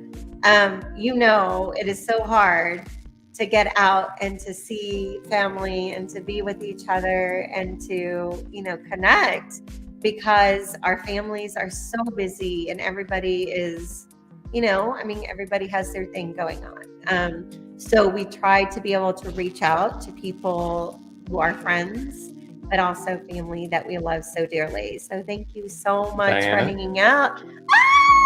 Okay. Hi, cuz. I love you. Oh my goodness. Okay, I have a half heart. There we go. All right, I love y'all so much. Oh my gosh, thank you, Richard. Thank you. Okay, so we're talking about our favorite holiday foods, our favorite holiday fragrances, our favorite memories, any favorite holiday movies. Like anybody, go ahead and, you know, just chime in. Tell us what you love to do for this time. For those of you just getting on, I shared my favorite movies for this time of year. Pierre shared his as well. We talked about our favorite fragrances, things that we love to do, things that bring us joy and just good memories. So go ahead and comment. And oh, how cute. I'm telling you, family, Jeanette, who's on here, if you can go back and scroll, she has commented. She has been here since day one, and my small little channel is growing. But Jeanette has been a huge supporter of us, and so family. Tell more cousins, because we could get 500 people on here. Come on. Now they're on. Back and rewind. Hold on. Yes. Because we were just talking about favorite holiday foods, and so what I had right before we got on air, I had to eat before we got on, and what Christmas staple. Tamales. Tamales. Okay. But not just any tamales, not from the store. No, not just any tamales. And this is the family that's on here right now is family from my mother's side of the family. And so I'm sure y'all know it, my family from my dad's side of the family, Mary Gloria, makes these amazing tamales. And so I would love for my dad's side of the family to pop on as well. But yes, I know my mom's side of the family, y'all are always in the kitchen making amazing food. I know my Aunt Rosario makes amazing food. My Aunt Horta makes amazing food as well. And I know my cousin Mario is always in the kitchen with his wife, Donna. So making tamales is just a traditional Mexican experience that we bond and bring families together and for generations to come.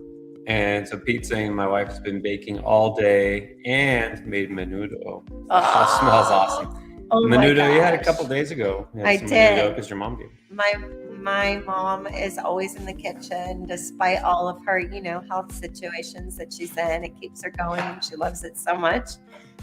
She makes menudo for me all the time because she knows that I love it and it's a treat. And so I'll get it probably once a month. She'll make it for me and it's delicious. Mom makes a very good menudo, but I also know that my Aunt Rosario makes an amazing menudo. And then we have another new viewer. Caroline! C2 Camus. I don't. Who is that? Yay! Caroline. Okay, so Jeanette, C2 Camus is Pierre's sister. Yay! Everyone meet Jeanette. She's always been on and she's always our number one supporter. So now, Jeanette, you're meeting my whole family. Wow. On both sides. Jeanette's now part family because she's part Mexican too. Nice. I've never met her Mexican side of the family. Oh, but I've never met. Okay. All right. Well, that's interesting. Okay, Jeanette. Seriously, we've got amazing traditions. I am your sister from another mother or father. And I am Mexican through and through. So we can connect on that. And I will share all of traditions with you as well. All right. Caroline, since you're watching now, we were just talking about favorite holiday foods. On her side is tamales and menudo. And I talked about how we have to have the pork because she's our pork. Representing from mom. Hi to Miami. Yes. Hi, Jeanette. Yes, Jeanette's amazing. She's always on. She's my bestie. Jeanette is, she told us earlier, Puerto Rican. And so talking about flan. Puerto Rican and now Mexican. And apparently part Mexican too. Yes. So we talked about flan and I said, well, flan is of course the best. Lima's flan is the best dessert ever. But for Christmas and holidays, it's about the crepes, right? Crepes Suzette's. Caroline, you can back me up on this. So, but Christmas is always about the pork. But single teardrop. She's going to be giving up pork, no more bacon, no more sausage because... Yeah, because I've been a pork and I've gained 20. And so I got to work test back. And I've never had this ever. And my family who knows me, I've always been an athlete. My cholesterol is high.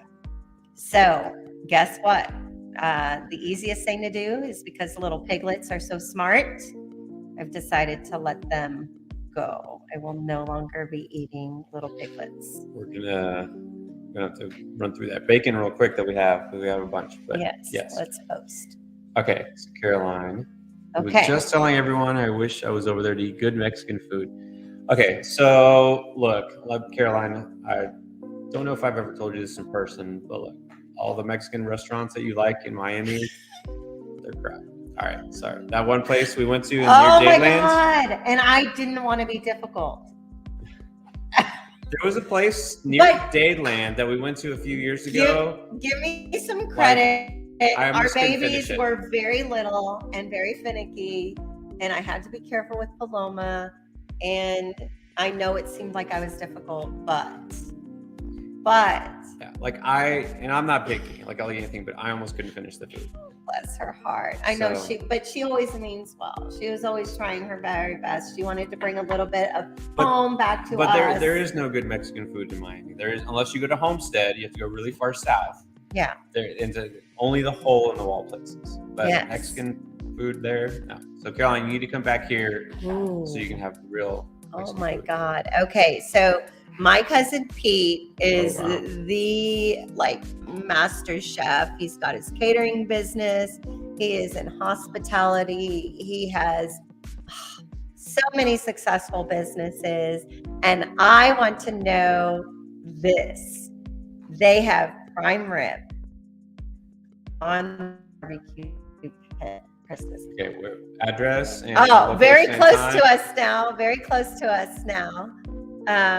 Yes, Prime rib. prime rib. That's not messing Christmas around. Day. No. Like I heard not at Christmas all. brisket, but prime rib is like next level. Yes, and I'm telling you, my family doesn't mess around. We love food. Oh, I love food too. Okay. Okay, so I think we have another new here, Richard Rodriguez. Oh, Richard! in the house. Oh, All right. oh, thank you so much. I love you guys. Thank you for being here. I hope the family is doing well. So Richard, we're talking about our best of the best memories for Christmas, holidays. We've talked fragrances. Come on. My cousins always look and smell good. They always do. They clean up nicely when they need to. Yes, even my cousin Art. Yes. And yes, if we're talking fragrances, Caroline, I'm sorry. Abu is the king of smelling good. So my father-in-law always is to the T, comes out for breakfast in the morning, head to toe put together. Oh my gosh. And smells amazing every single day. And every single day it's a different fragrance. Every single day. Every day of his life he shaves. Every day of his life he puts on cologne. And anytime he sees you, he always asks you, why is your razor broken? Or do I need to replace it? And so, of course, I'm the opposite. Never wear fragrance. I shave only if I have to. I shave more often nowadays. But anyways. So Caroline's ready to come back because she wants homemade tortillas. Yes. Oh my gosh. I will do that for you. I know. But I had some tests done. I may not be celiac like I thought I was. I had more tests done, Caroline. So I'm waiting to have this conversation with my endocrinologist, and I will find out if I can eat tortillas again. Because right now, breakfast, tacos on corn, I've had to sacrifice. Jeanette says all this talking about food is making her hungry. Yeah. Actually, it's making me hungry too. Because Jeanette, I hope we're not boring you. I mean, now that the family is on, I know there's only 9. Where's the rest? Richard, Pete, let me see, Caroline. All right, so get more family on. Lauren, get your sis on. Pete it's Uncle John's son. Oh, I'm so sorry. I was thinking it was Pete Rodriguez, Uncle Pete. I am so sorry. Then I know. We call you Peter. We call you Peter. Oh, okay. Pete, do not talk about Cholo Zombie. Do not talk about Cholo Zombie. He remembers it. Eddie and Lindsay here saying hi. Oh, hi. Oh my God, it's been forever, cuz. I can't tell you how Cousin many Eddie. times my cousin Eddie is taking care of me. Former police officer, now detective. Yes, but we don't Big need to go time. there. I always had my Eddie. support wherever I went. Oh, thank y'all for being here. I love y'all so much. Yeah, see, Tola zombies. Oh my, that's why we don't drink tequila. That's why. Nope. Go have a drink. Oh, I thought it was Pete and Marcy. My apologies, cousin Pete. That's what happens when everybody is named Pete in our family.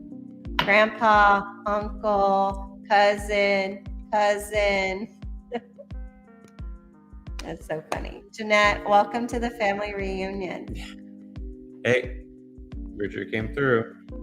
He said to contact and I get know everybody on. Richard's at work, and He I said, did. Richard, contact our cousins. I want a family reunion. Okay, Diana, Lauren, get Erica on, get Leslie on. Like, tell everyone to come on because I want to talk to y'all. I want to be able to see y'all. Oh, love y'all so much. Caroline, She says, like get the Maria.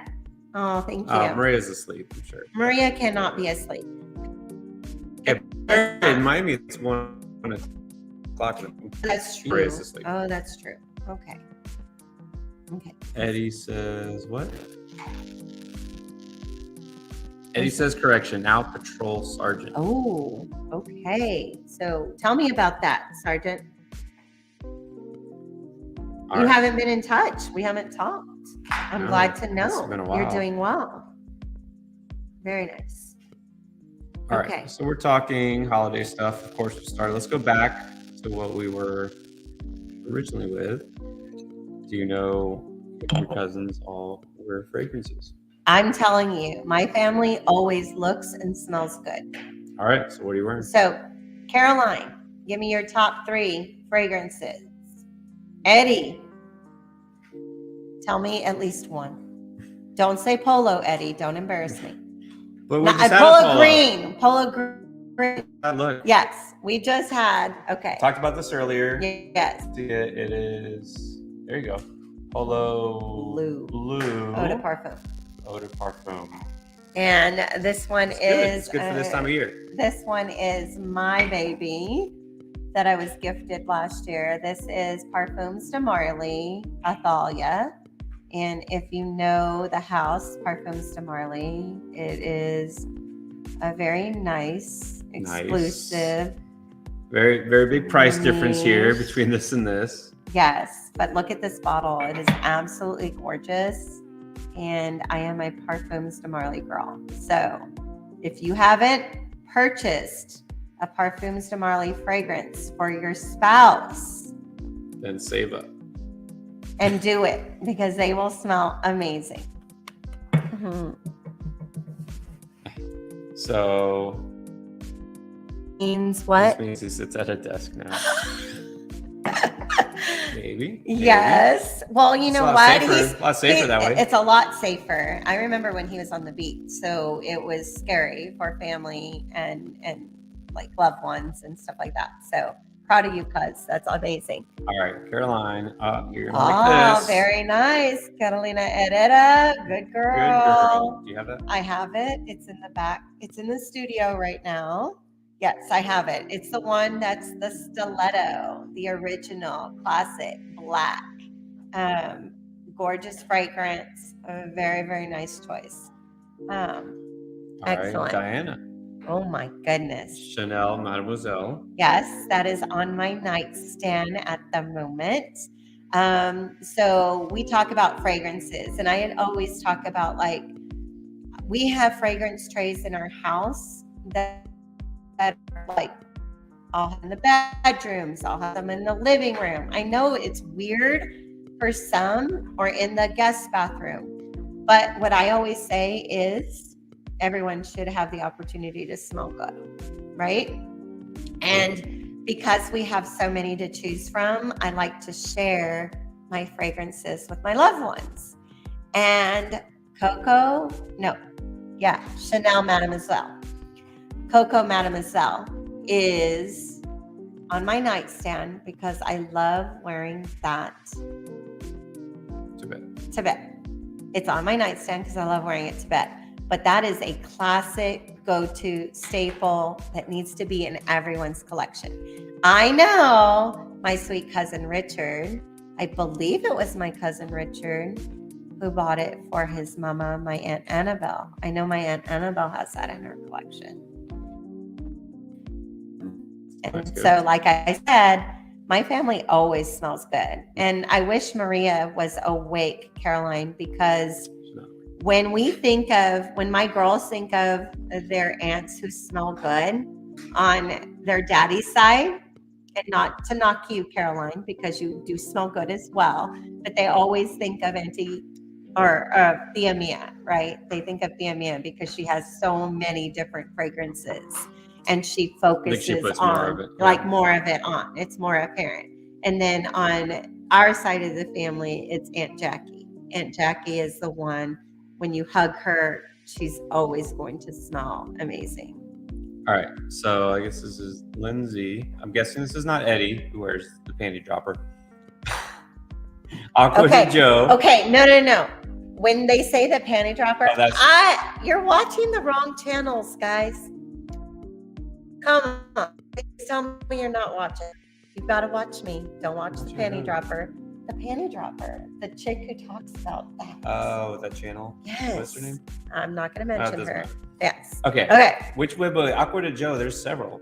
Yes. Which is the one that's Aqua de Joe? So just a regular Aqua de Joe? Is it Aqua de Joe the original? Because you've got that. Go pull out like your collection. Okay, so Aqua de Joe, the original that dates back to the 1990s, early 2000s. I want to say, early 2000s. I have to check my dates. I don't know all of them, but Aqua de Joe. Oh yeah, you have it over there. Aqua de Joe. Yes. That is classic. That is like a staple. That is like, oh my goodness, amazing. But if you haven't tried the flankers, go Profundo Lights. That one is next level. That one is next level for sure. Let me see. I agree. Classic staples. Yes, Jeanette. Okay. So let's go back. I'm kind of scrolling. I apologize for the crazy eyes. Okay, let me scroll. Pierre is usually my navigator when we go live. Seriously, Lindsay or Eddie? Like seriously. Okay. Gucci Eau de Parfum. It's like cotton candy. Oh my goodness. Gucci Eau de Parfum. Okay. So this is the original Aqua de Joe? Yes, Aqua de Joe, the original. This one is good. This one to me is a little more spring. Yes, I would use citrusy. That. It's signature scent depending on where you live. Oh, like in Miami, spring. For sure. But if you're living where we live here in San Antonio and it's 15 degrees outside, try something a little bit deeper. So try something a little bit heavier. So Profundo, Aqua de Joe Profundo. Profundo and Profundo Lights. That's the best one. Profundo Lights. So good. But yes, Aqua de Joe. And then Caroline says Gucci Eau de Parfum. Okay, so hold on. Now I'm going to go get mine. All right. Okay, so. And then, okay, we'll save that. What did she gets back? Oh, okay. We're going to have to get some of these. We do have several of those, as Pete mentioned.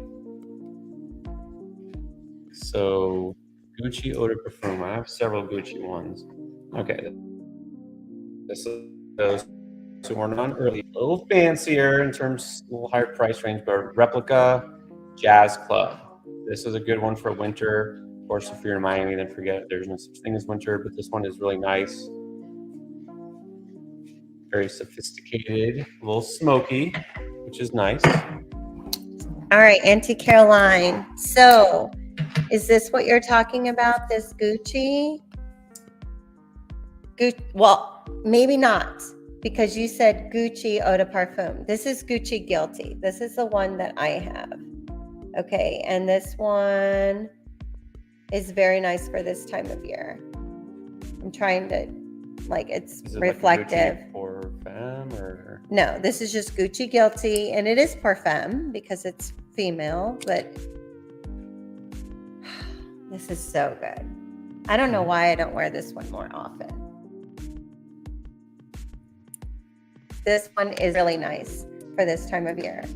And I love this original bottle. Like, I love this bottle. It's very shimmery and just nice. Glitzy. It's all about Gucci. You know how that is. The other one that I wear for Gucci is Gucci Absolute. Hold on. And it's probably right over there. There are a lot of fragrances. Richard says, second vote for Carolina Herrera. It's a woman's weakness. You agree with that? You love Carolina Herrera. Okay. Second. Oh, okay. So who's talking about Carolina Herrera? Okay. Carolina Herrera. Carolina Herrera for women or men? Because Richard is talking about Carolina Herrera for men, I believe. Okay. But seriously, the whole designer line, she puts out amazing fragrances. I would agree, all of them. Like, they're all so good. For a designer fragrance, cost-effective price point, you're not going to break your budget on these fragrances, and they're high quality.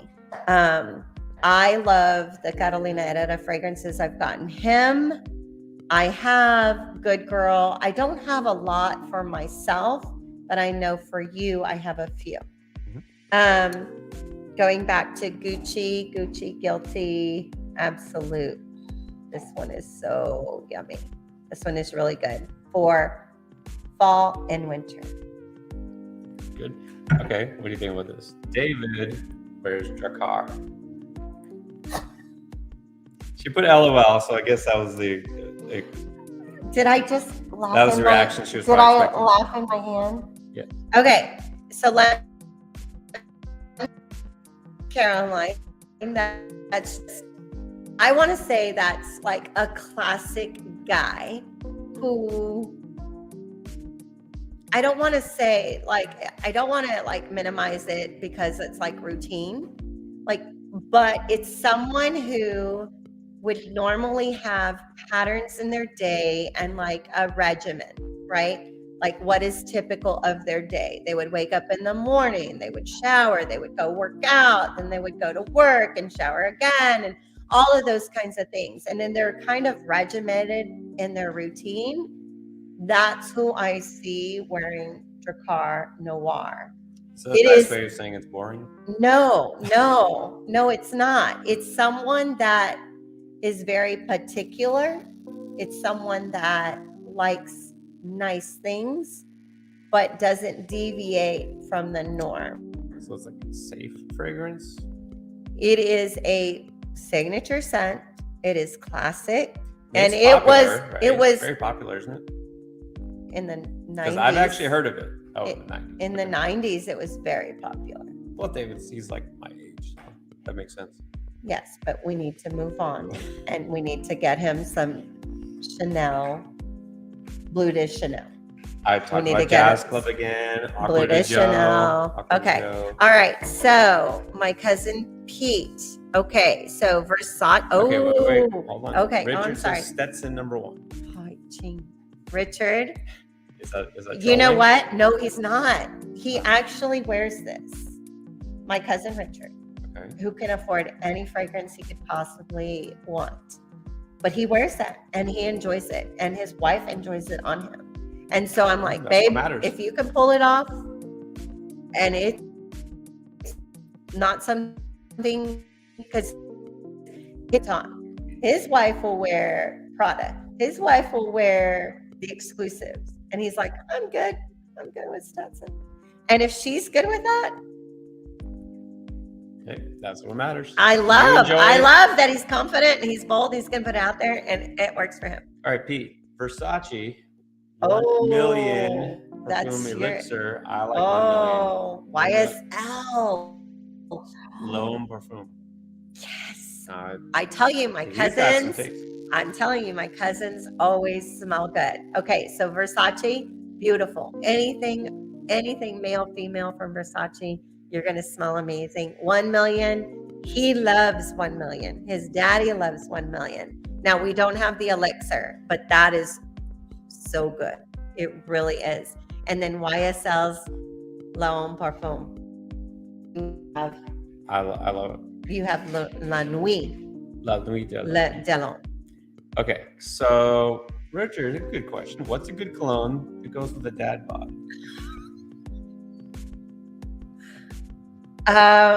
And Eddie followed up by saying, "Tell Richard to take a bath." Okay, I love that the brothers are on, giving a little. Okay, so Okay. I don't think. Am I there? Do I have dad bod? Am I like halfway there? Hopefully not. I love you, my babe. We've kind of been there I've been there. Okay. for a little bit, but he's getting, I'm a he's dad. changing, but he's changing. He's getting it back. He's getting it back because when your kids are young, you do everything for your kids and everything's time spent there. But he's getting back. He's working out again. He's getting back into the nutrition. He's has to be present. He's online. Gotta be. He's a YouTube star. He's got to look good. So that being said, which cologne goes best with a dad bod? It's a legit question. Dad bod. Okay. So when I think of a dad bod, I think you're going to need to smell amazing to compensate for the dad bod, because a dad bod is not necessarily like a goal, unless your significant other likes that kind of thing. Apparently, nowadays women prefer the dad bod. That's like the most popular. That's what I've been told. That's what BuzzFeed told me. Okay, and BuzzFeed was probably written by a dude who has a dad bod. Like, no. A coincidence, maybe. Like, no, that's not it. So you're going to need something like Gucci Last Day of Summer, or you're going to need something like Bentley, or you're going to need something like Gucci by Gucci. Gucci for Home by Gucci. All right, I can see that. Or you're going to need a Parfums de Marly for men. Herod, Leighton, Pegasus. You're going to need something like that to deviate from that dad bod. At least for me, because I'm a visual person, that's not going to fly. I don't know. I think you want to just own it, step into the dad bod thing, and get something that's like masculine, but also not high end, you know what I mean? Okay. Because if you're owning the dad bod, you're probably not like wearing designer clothes and all that stuff anyways. Okay, so which one would you suggest? Let me go look. Okay, he's coming back because he has a couple. Let me see.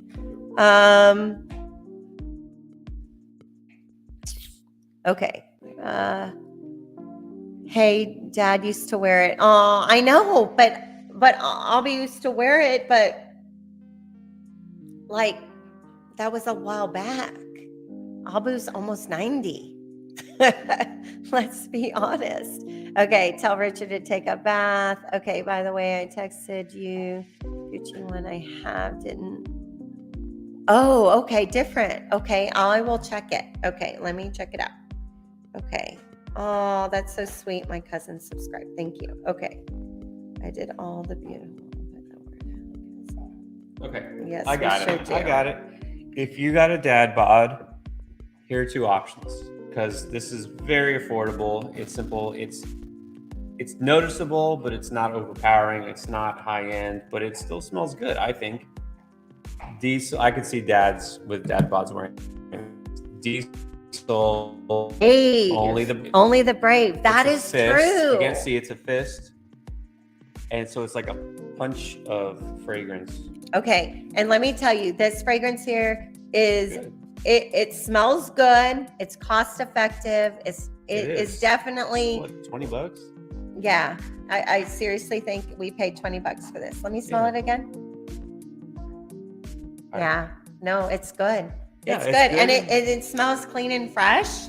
So when our cousin says to take a bath, like you won't need to. Just spray this on, and it smells like you took a bath. Exactly. No It's- bath required. no No bath actual required. bathing required. And then my other choice would be Le Mail. Le Mail Dad Bod. This is not exactly a dad bod, but You this could is like aspire. compensation. You could This is aspire. motivation. You put it up there and you be like, I want to wear a bathing suit Jean like Paul Gaultier Le Mail. So you can aspire to be in this body. You could aspire to be in this body. that's This your could be life your goal. motivation, and to shed some of those dad body pounds. So yes, Le Mail. And this, look, it's not my favorite, but it's kind of fresh and clean. It's more good for spraying, and for those barbecues when you have brisket on the grill. Versace jeans. Okay, so that's a good fragrance. It is very cost effective. It's probably less than $20 a bottle. Versace jeans. Yes. So I can see that David. Versace is good. I can see that David would wear that. He's thinking money. He's money conscious. Yes. Okay, we have a new Zen Relax. I think it was on with us last time, right? Zen Relax. Yes. Aqua de Violetas. Aqua de Violeta. Okay. So you'll have to what that is, because I'm not familiar with that fragrance. I'm not. Yeah. Para mi bebé. Violetas. That's something you have to look into. Para mi bebé. Okay. And then Jeanette. Dior Sauvage. Of course. Love the model even better.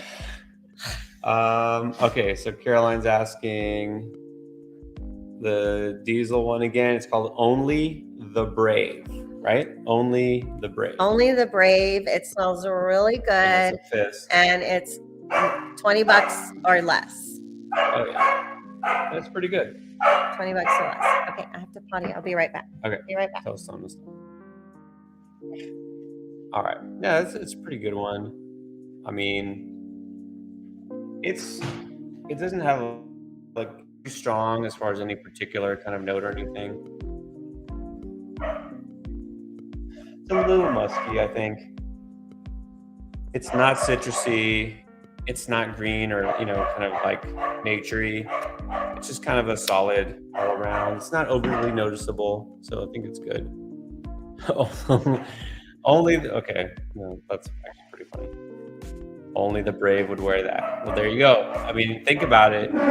If you're out there and you're rocking the dad bod, you really don't care anyways, do you? Right? You're just out there. I'm gonna wear what I want to wear. So only the brave makes sense. Now, if you can step up a little bit in price, you go with Aqua de Joe. That's a solid one. Obviously, Eddie's on board with that. Stone is not. I think pretty similar, but a little lighter. Le Mail. Not too expensive either, I don't think. Jean Paul Gaultier, Le Mail. It's an interesting bottle. But again, if you want to step up, I'm gonna say one more time, Jazz Club. That's always good. All right. Who else? Let's see. Good question, Pegasus. All right, so I brought that out earlier. So got this one. I got this. I got two at the same time. For not anniversary like this anniversary, but a few months ago for something. I think Father's Day, maybe. I think Father's Day. So I got two Parfum de Marly at the same time, which is a nice gift. I got Harris at the same time, but I was told you can't wear them yet because they're more for winter. So now I get to wear these, which is why I have this out. I think I like the Harrod a little better. It's a little stronger. I like the stronger scents. Just like I like stronger flavors. Because Pete's asking about Pegasus. Oh, I love Pegasus. Pegasus is a little bit more, I think, green. But they're both wintry fragrances. You said Herod and Pegasus. Pegasus is more signature scent. Like you can wear Pegasus through. No, I'm not joking. It does have that, like you said, you can always tell apart from DeMarley, it has that like DNA, as you say. Okay, so Pegasus is more fall winter, so is Herod, and then Percival That's good. and Leighton. Leighton is more. First is I think the best of the perfume DeMarley. Then Yes. Leighton is really good too. And Percival then I is like more Herod. signature scent that you can wear year round, and then Leighton is more summer, spring, lighter, fresher type fragrance. I really like it. I like Pegasus a lot. I like Herod a little bit better, but they're pretty similar, I think. It is a very nice Stop gift. hating on my body. Oh my goodness. Okay, I can't hate on your bod because I've got mom bod right now. I'm trying to lose 20 pounds. I can't hate on it. We can smell good though. We can smell good though. Okay. All right. Caroline says, I used to like Versace Blondes, my perfumes from the 90s. But look, there's a lot of the ones from the 90s are still good. They're still very good. They're Newer still is very always better. relevant. The fragrance community, a lot of the fragrance community who are collectors, they actually, with regard to like designer fragrances, they will always refer back to the fragrances of the 90s and the 2000s because of their longevity. Nowadays, the fragrances don't last as long as they used to because they had to regulate some of the ingredients that were safer to our. Yeah, but safe doesn't smell good. You want some danger in your fragrance.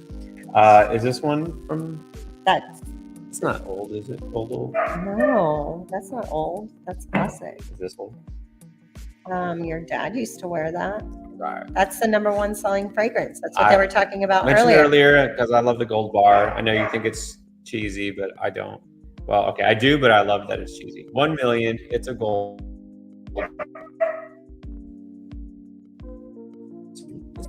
I love 1 million. This one is good all around. Just all around fragrance for any time of the year. This is one of my favorites. Not gonna lie, one of my top 5 go-to. I don't have signature scent because I can't wear the same thing because I have so many fragrances now that I have to try to rotate them to wear them all. But if I were to just pick one, like you could only have one and you could wear it all year round, that would be one of in my top 5. 1 million. 1 million, yes. Mm-hmm. Oh, stop it. Can we come here?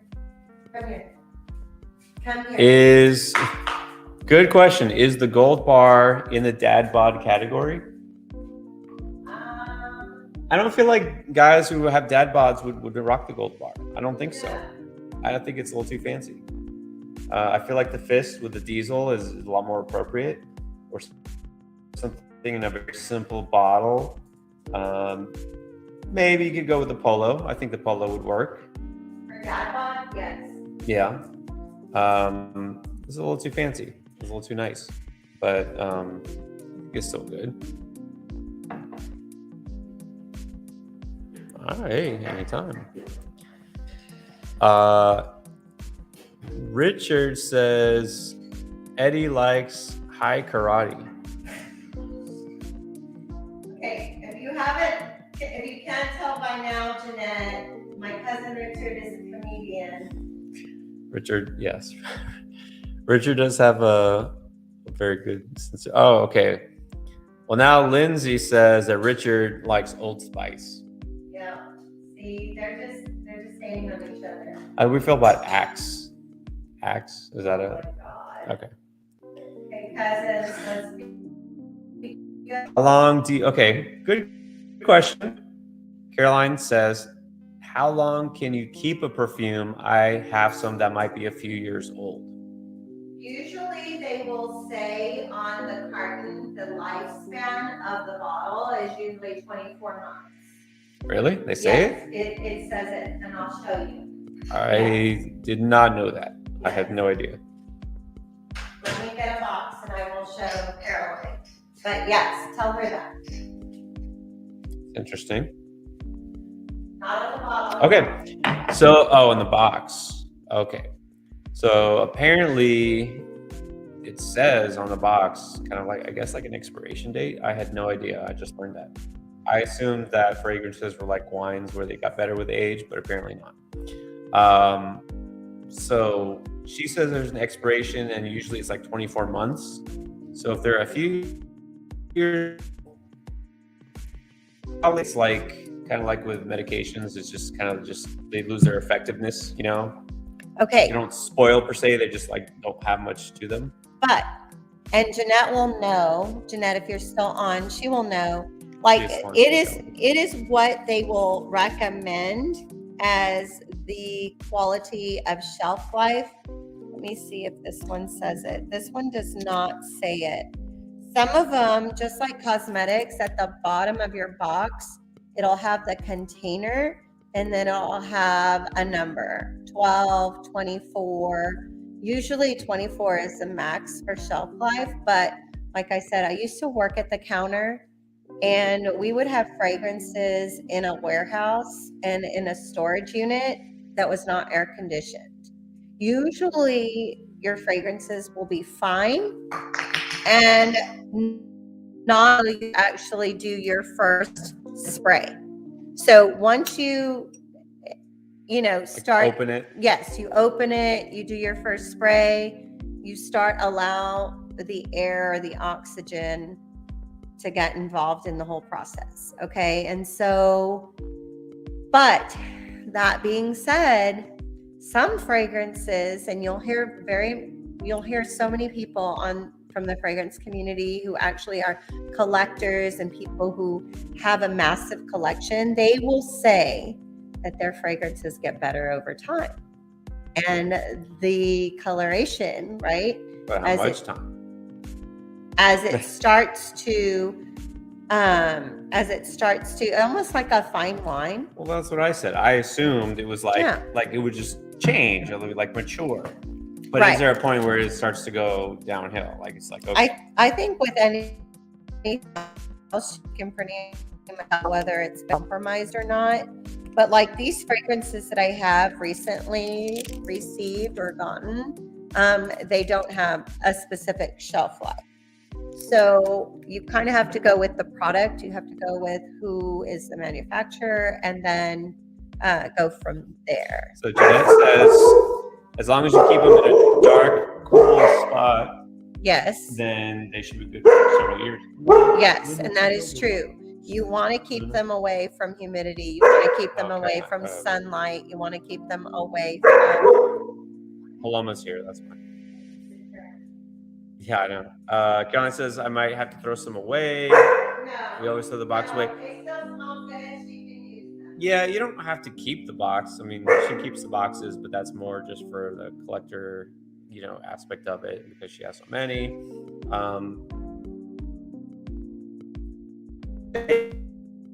I think keep it at a cool spot, and then that's a good idea. Okay, so are you supposed to keep them cool, like in a cool area, kind of like makeup? Yes. Just a dry, dark. It doesn't. You don't want you want your regular temperature. You don't want to store it like in your bathroom. You're not supposed to store them in your bathroom. Now, I always say, seriously, I'm not going to keep them that long. The ones that are in my bathroom are the ones that I use every day. So for those, I don't need to worry about storing them in a dark, confined place. But if I'm a collector, if there's ones that are seasonal, the ones that I'm not going to reach for on a daily, then those are the ones I'm going to keep in a cabinet in a dry place. Just like you would your supplements, just like you would your cosmetics. Got it. All right. So another very good question. Cousin who's for my cousin. Knowledgeable. Yes, my cousin. Cousin Pete is like always styling and profiling, and always smells good, just like my Uncle John. My Uncle John always smelled good. So what are your top 5 that are in the 1 million category. Top 5. Oh my goodness. He's looking for peanut butter. So 1 million, also category like that kind of. Yeah, right. So the designer fragrance, top 5 in the designer fragrance. Okay, so top tell me 5. count. Does this Designer, count? not niche, but designer. This isn't niche, right? No, that's designer. Okay. So I will say, with not like complete full knowledge of fragrances, but I like Blue, which is kind of a classic signature scent. Blue de Chanel, very nice. It's kind of elegant, but it's not overly complex, right? It could be a dressy casual, or it could be an elegant. It's just solid. You can wear it all year long. I think it goes better in hotter weather, but it's just very nice, very clean, very simple, and it just smells good. And it's not too many notes, but I think it's good. It's something you could wear that is good for any occasion. So I like Bleu de Chanel. I don't know if I have any others here, but I would say the Acqua di Gio Profundo. Probably Profundo Lights, because that's a little lighter than the Profundo. And that's a good one too, actually, yeah. I like my favorite, it kind of reminds me of 1 million. One of my favorites, it's not her favorite, but it's actually one of my top 5. Like if I had to just pick one, Gentleman by Givenchy. I like Gentleman. It, to me, is a little bit vanilla. And it's not, it's more like 1 or 2 notes. It's more simple, straightforward, like the Bleu de Chanel. It's just good, right? It doesn't have to have a whole lot of complexity to it. It's something you can wear at any time. I love this one. This is actually maybe my favorite. It's definitely one of my favorites. Not my favorite. Not her favorite, but it's my favorite. And then this one I wore yesterday. Armani Code. It's just anytime, any day you can wear it. It's really solid. That's a really good fragrance. He actually only sprayed 1 spritz, and I could smell it the entire day. There were 1 spritz, and I could smell it the entire day. Of course, I was in a more intimate type setting with him. So if you want a little bit more of the bubble, then you could spray a few more, but it is office friendly. You can transition from day to night in that one. That one smells really good. Cousin, this is an excellent one. If you don't have this one, you need it. This is Narciso Rodriguez Blue Noir. Like this one. You like all the Narciso Rodriguez. But is not one more, is that niche? No. No, it's designer. So it's not too pricey. No. Mm-hmm. It's similar to Blue Chanel. It's a little lighter, but The dogs are. I know.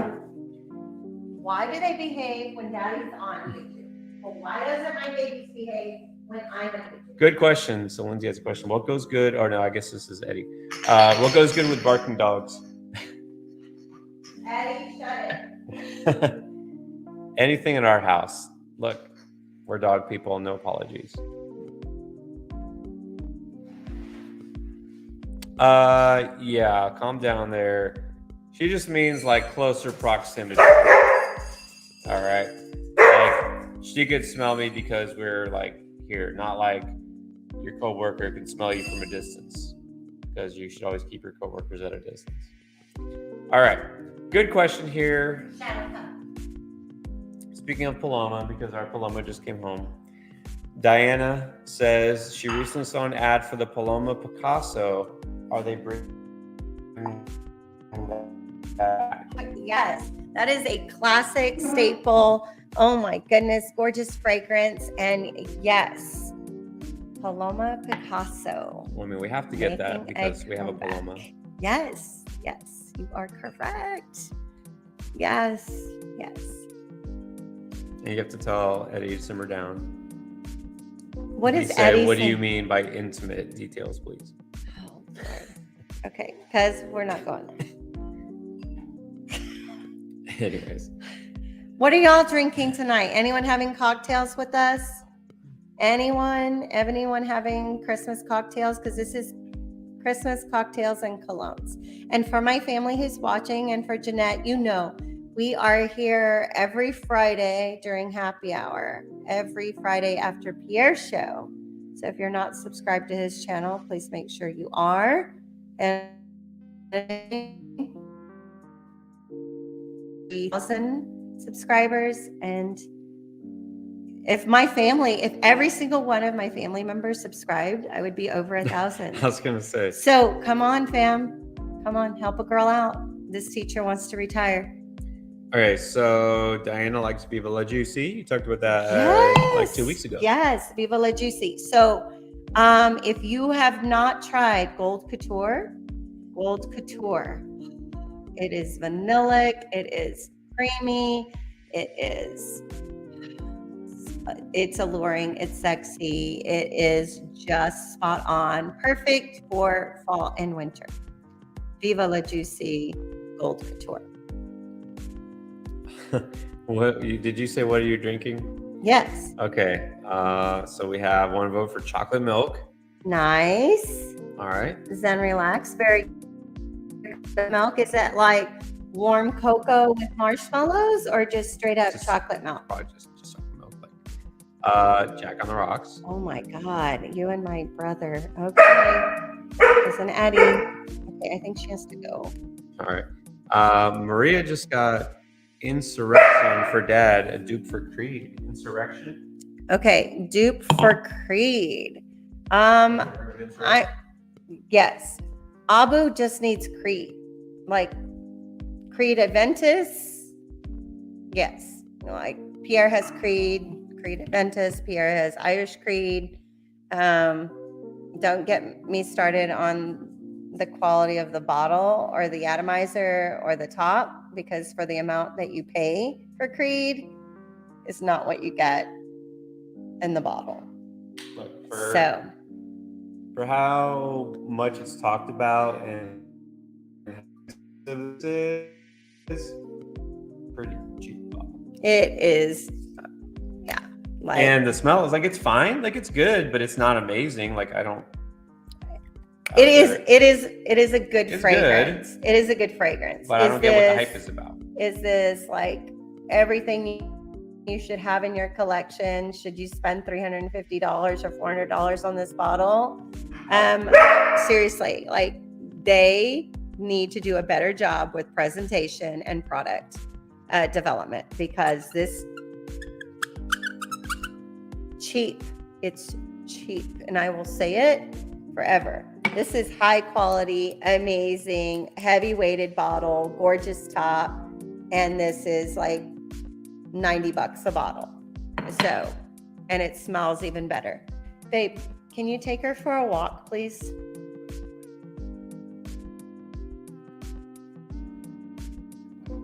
Okay. Let me see. Yoo-hoo to be.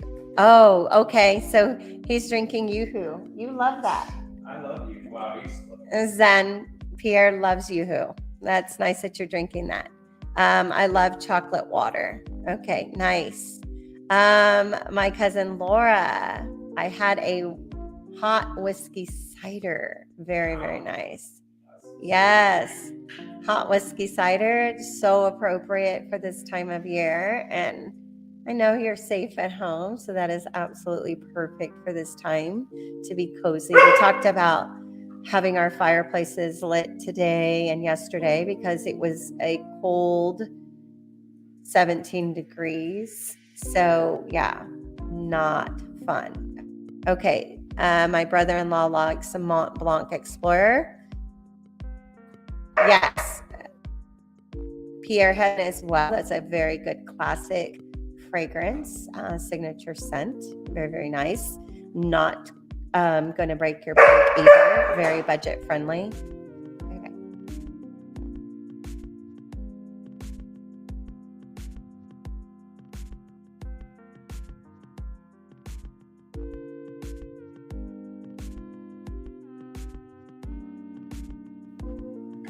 Sorry, shadow won't shut it.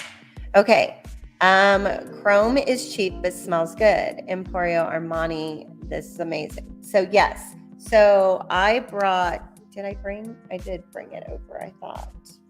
Yes. Okay. So if you love Chrome, then I got an updated version, modern fragrance that is so telling for today.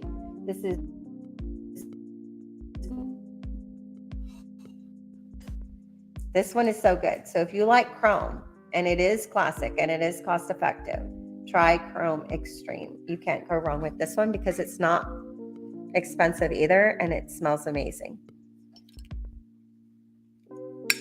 Okay. Let's see. All right. Tequila. So, tequila. Crema de tequila. Just a few shots. All right. Oh, nice. Just a few.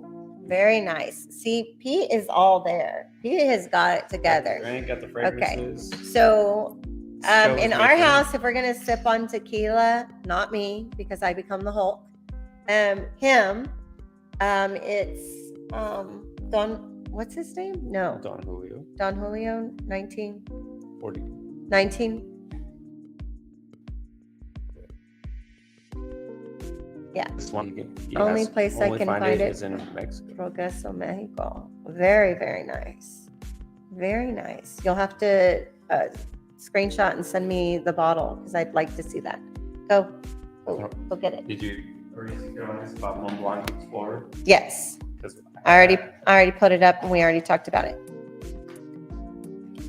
Okay. All right. So I'm losing some family members. Come on, babes. Come on, let's comment. Okay, what else do y'all want to talk about? Besides fragrances, what else do y'all want to talk about? Oh my gosh, my counter is like full. I'm so glad to see everyone. Only place I can. Okay, all right. What else do y'all want to talk about? Now this. Yes. Obviously, it's not rare. Okay, not so cocktails get to Mexico, and but cologne. since we're talking about cocktails and colognes, this is the good stuff. The Don Julio. 1942. It's a serious bottle, which is why we only break it out for special occasions. Yes. Which is now. Which is now. You can have a sip. I won't. All right. Let me see. 12:47. Jeanette, are you still on? How are you doing? I know you got babes at home. Mad Dog? No. Mad Dog 2020? No. That would be... I didn't even drink that in high school. Whoever's got the Mad Dog needs to sit themselves down. And... Zen Relax. Do you have any... Oh, gosh. Because my wife won't... like. Do you have any... Eddie, seriously? 10. What is the video idea you're gonna do? 10 ways to lose a guy. So my video coming. Yeah, my next video coming out because I was talking about how I was wrapping presents and I was revisiting some movies that were some of my favorites on Netflix. And I watched How to Lose a Guy in 10 Days. Caroline, I know you know that movie. Matthew McConaughey. Yes. So I'm going to do a video on how to lose a guy in 10 days based on fragrances. Right. How to lose a guy with 10 fragrances. How to lose a guy with 10 fragrances. Yeah. Lauren says, very suerte tequila. Oh, suerte. Get lucky with that one. Yes. Very nice.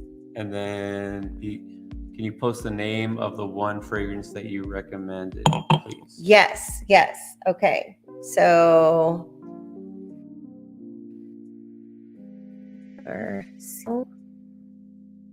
Maybe you talk because I can't do both. Okay. So Richard has a good recommendation to keep his wife off him. It's Mace. You should probably just get it from your, I'm sure you have some of that in stock. It's past his bedtime, is what he said. She says. It is past his bedtime, and he probably is past his drinking time as well. Goldschlager is some good stuff. I do like Mhm. Goldschlager. Put it in the freezer though. You have to put it in the freezer. Yes, and that's a good one for this time of year. It's very perfect for this time of year. cinnamony. Yes, yes. Okay, I and only don't buy it then because she doesn't like it, which is weird because you love cinnamon. You don't like Goldschlager. I don't know why. no parfums de Marley. Did I? You know what? If we did ever compare, like drinks, fragrances, Yes. Goldschlager, and 1 million. The gold bar with the gold flakes. Right? There you go. Right? No contaba con mi sucia. Mm-hmm. All right, let's see. Okay. Okay, because I've set you up. Those are amazing fragrances. Gucci. Gucci. For home. Favorite.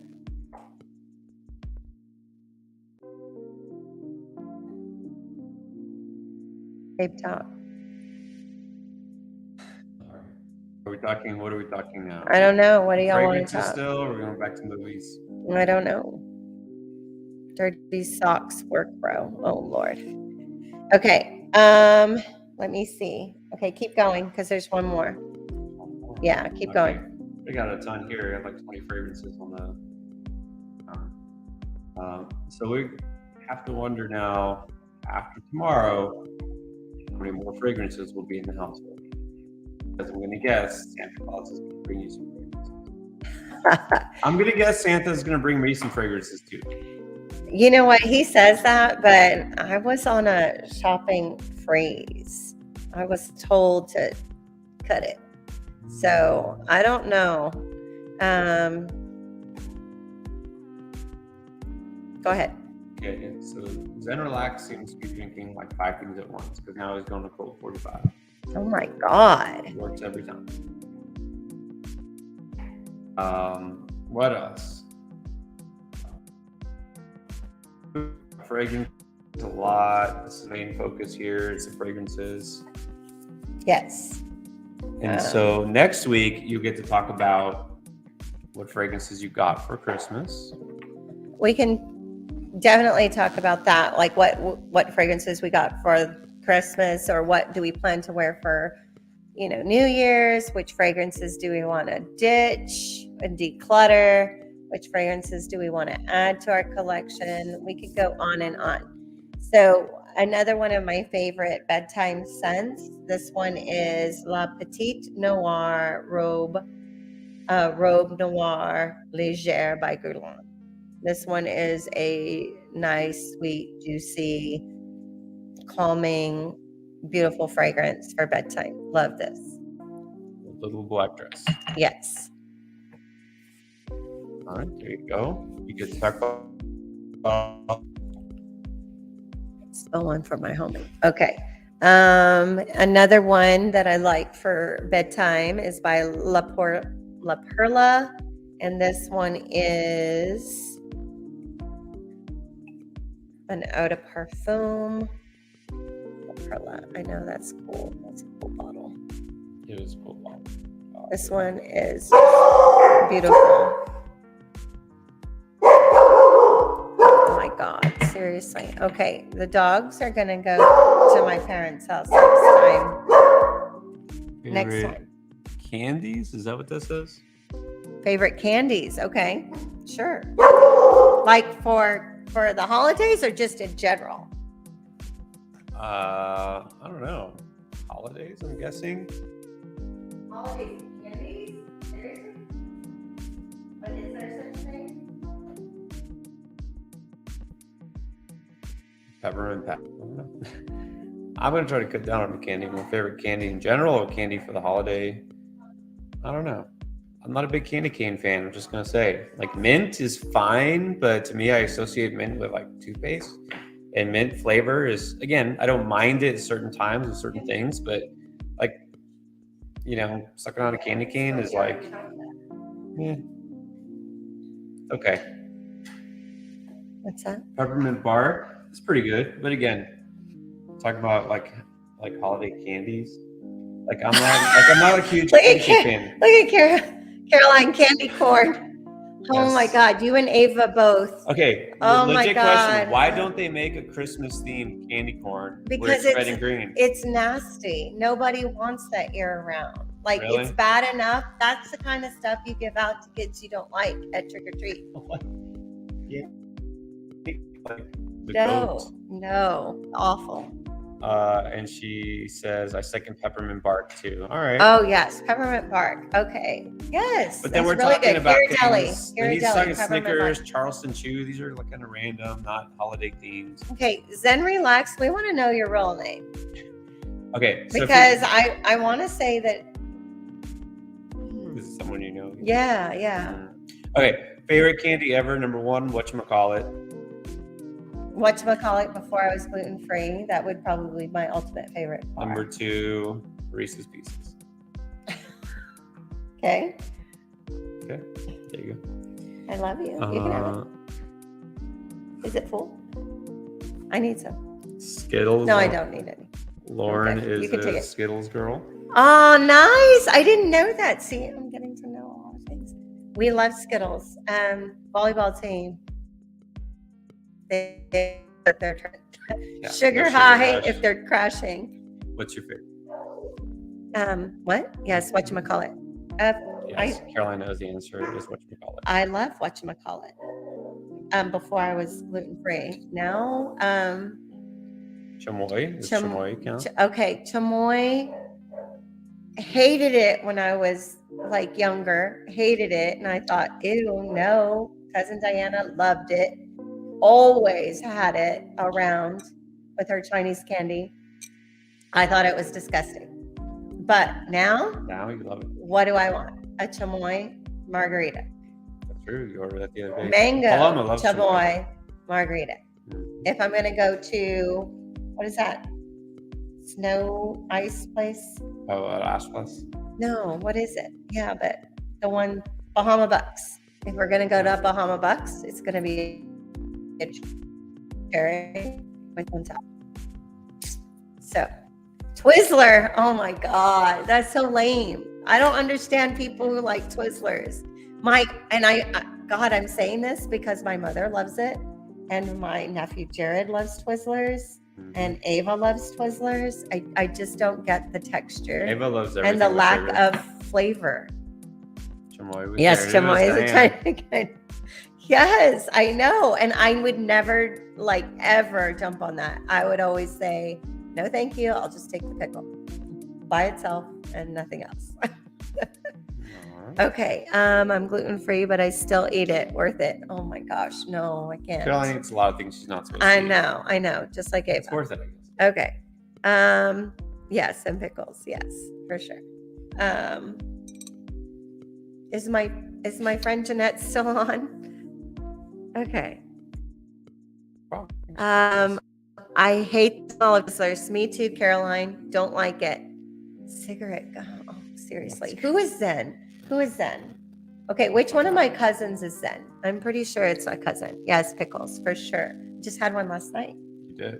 It's a perfect thing to satisfy a craving, but doesn't have any calories. Yes. That's true. I guess it is a healthy alternative to like potato chips. Maybe something It salty. still gives you that I don't salty get bite. it. I don't get the whole pickle thing, but Okay. You need another drink? no, I think I'm okay. All right. How about some water? Okay. Rounding to 1 a.m. It is 1 a.m. We're gone for almost 3 hours. Okay, so are we good? Are we done, family? Or do you want to stay on and have more conversation? Nerds. Paloma loves nerds. Oh my Nerds. goodness. Can't go wrong. They do have Christmas nerds. They're red, white, and green. I've seen them. Yes. That's the thing. Yes. Nerds are always good. Okay, family, tell me, are we good for tonight? Thank you so much for hanging out with us. Or do y'all want to keep going? Y'all tell me. It's either finish this drink or serve me another one. I think we're good. We've been on quite a while. Let's see what they say.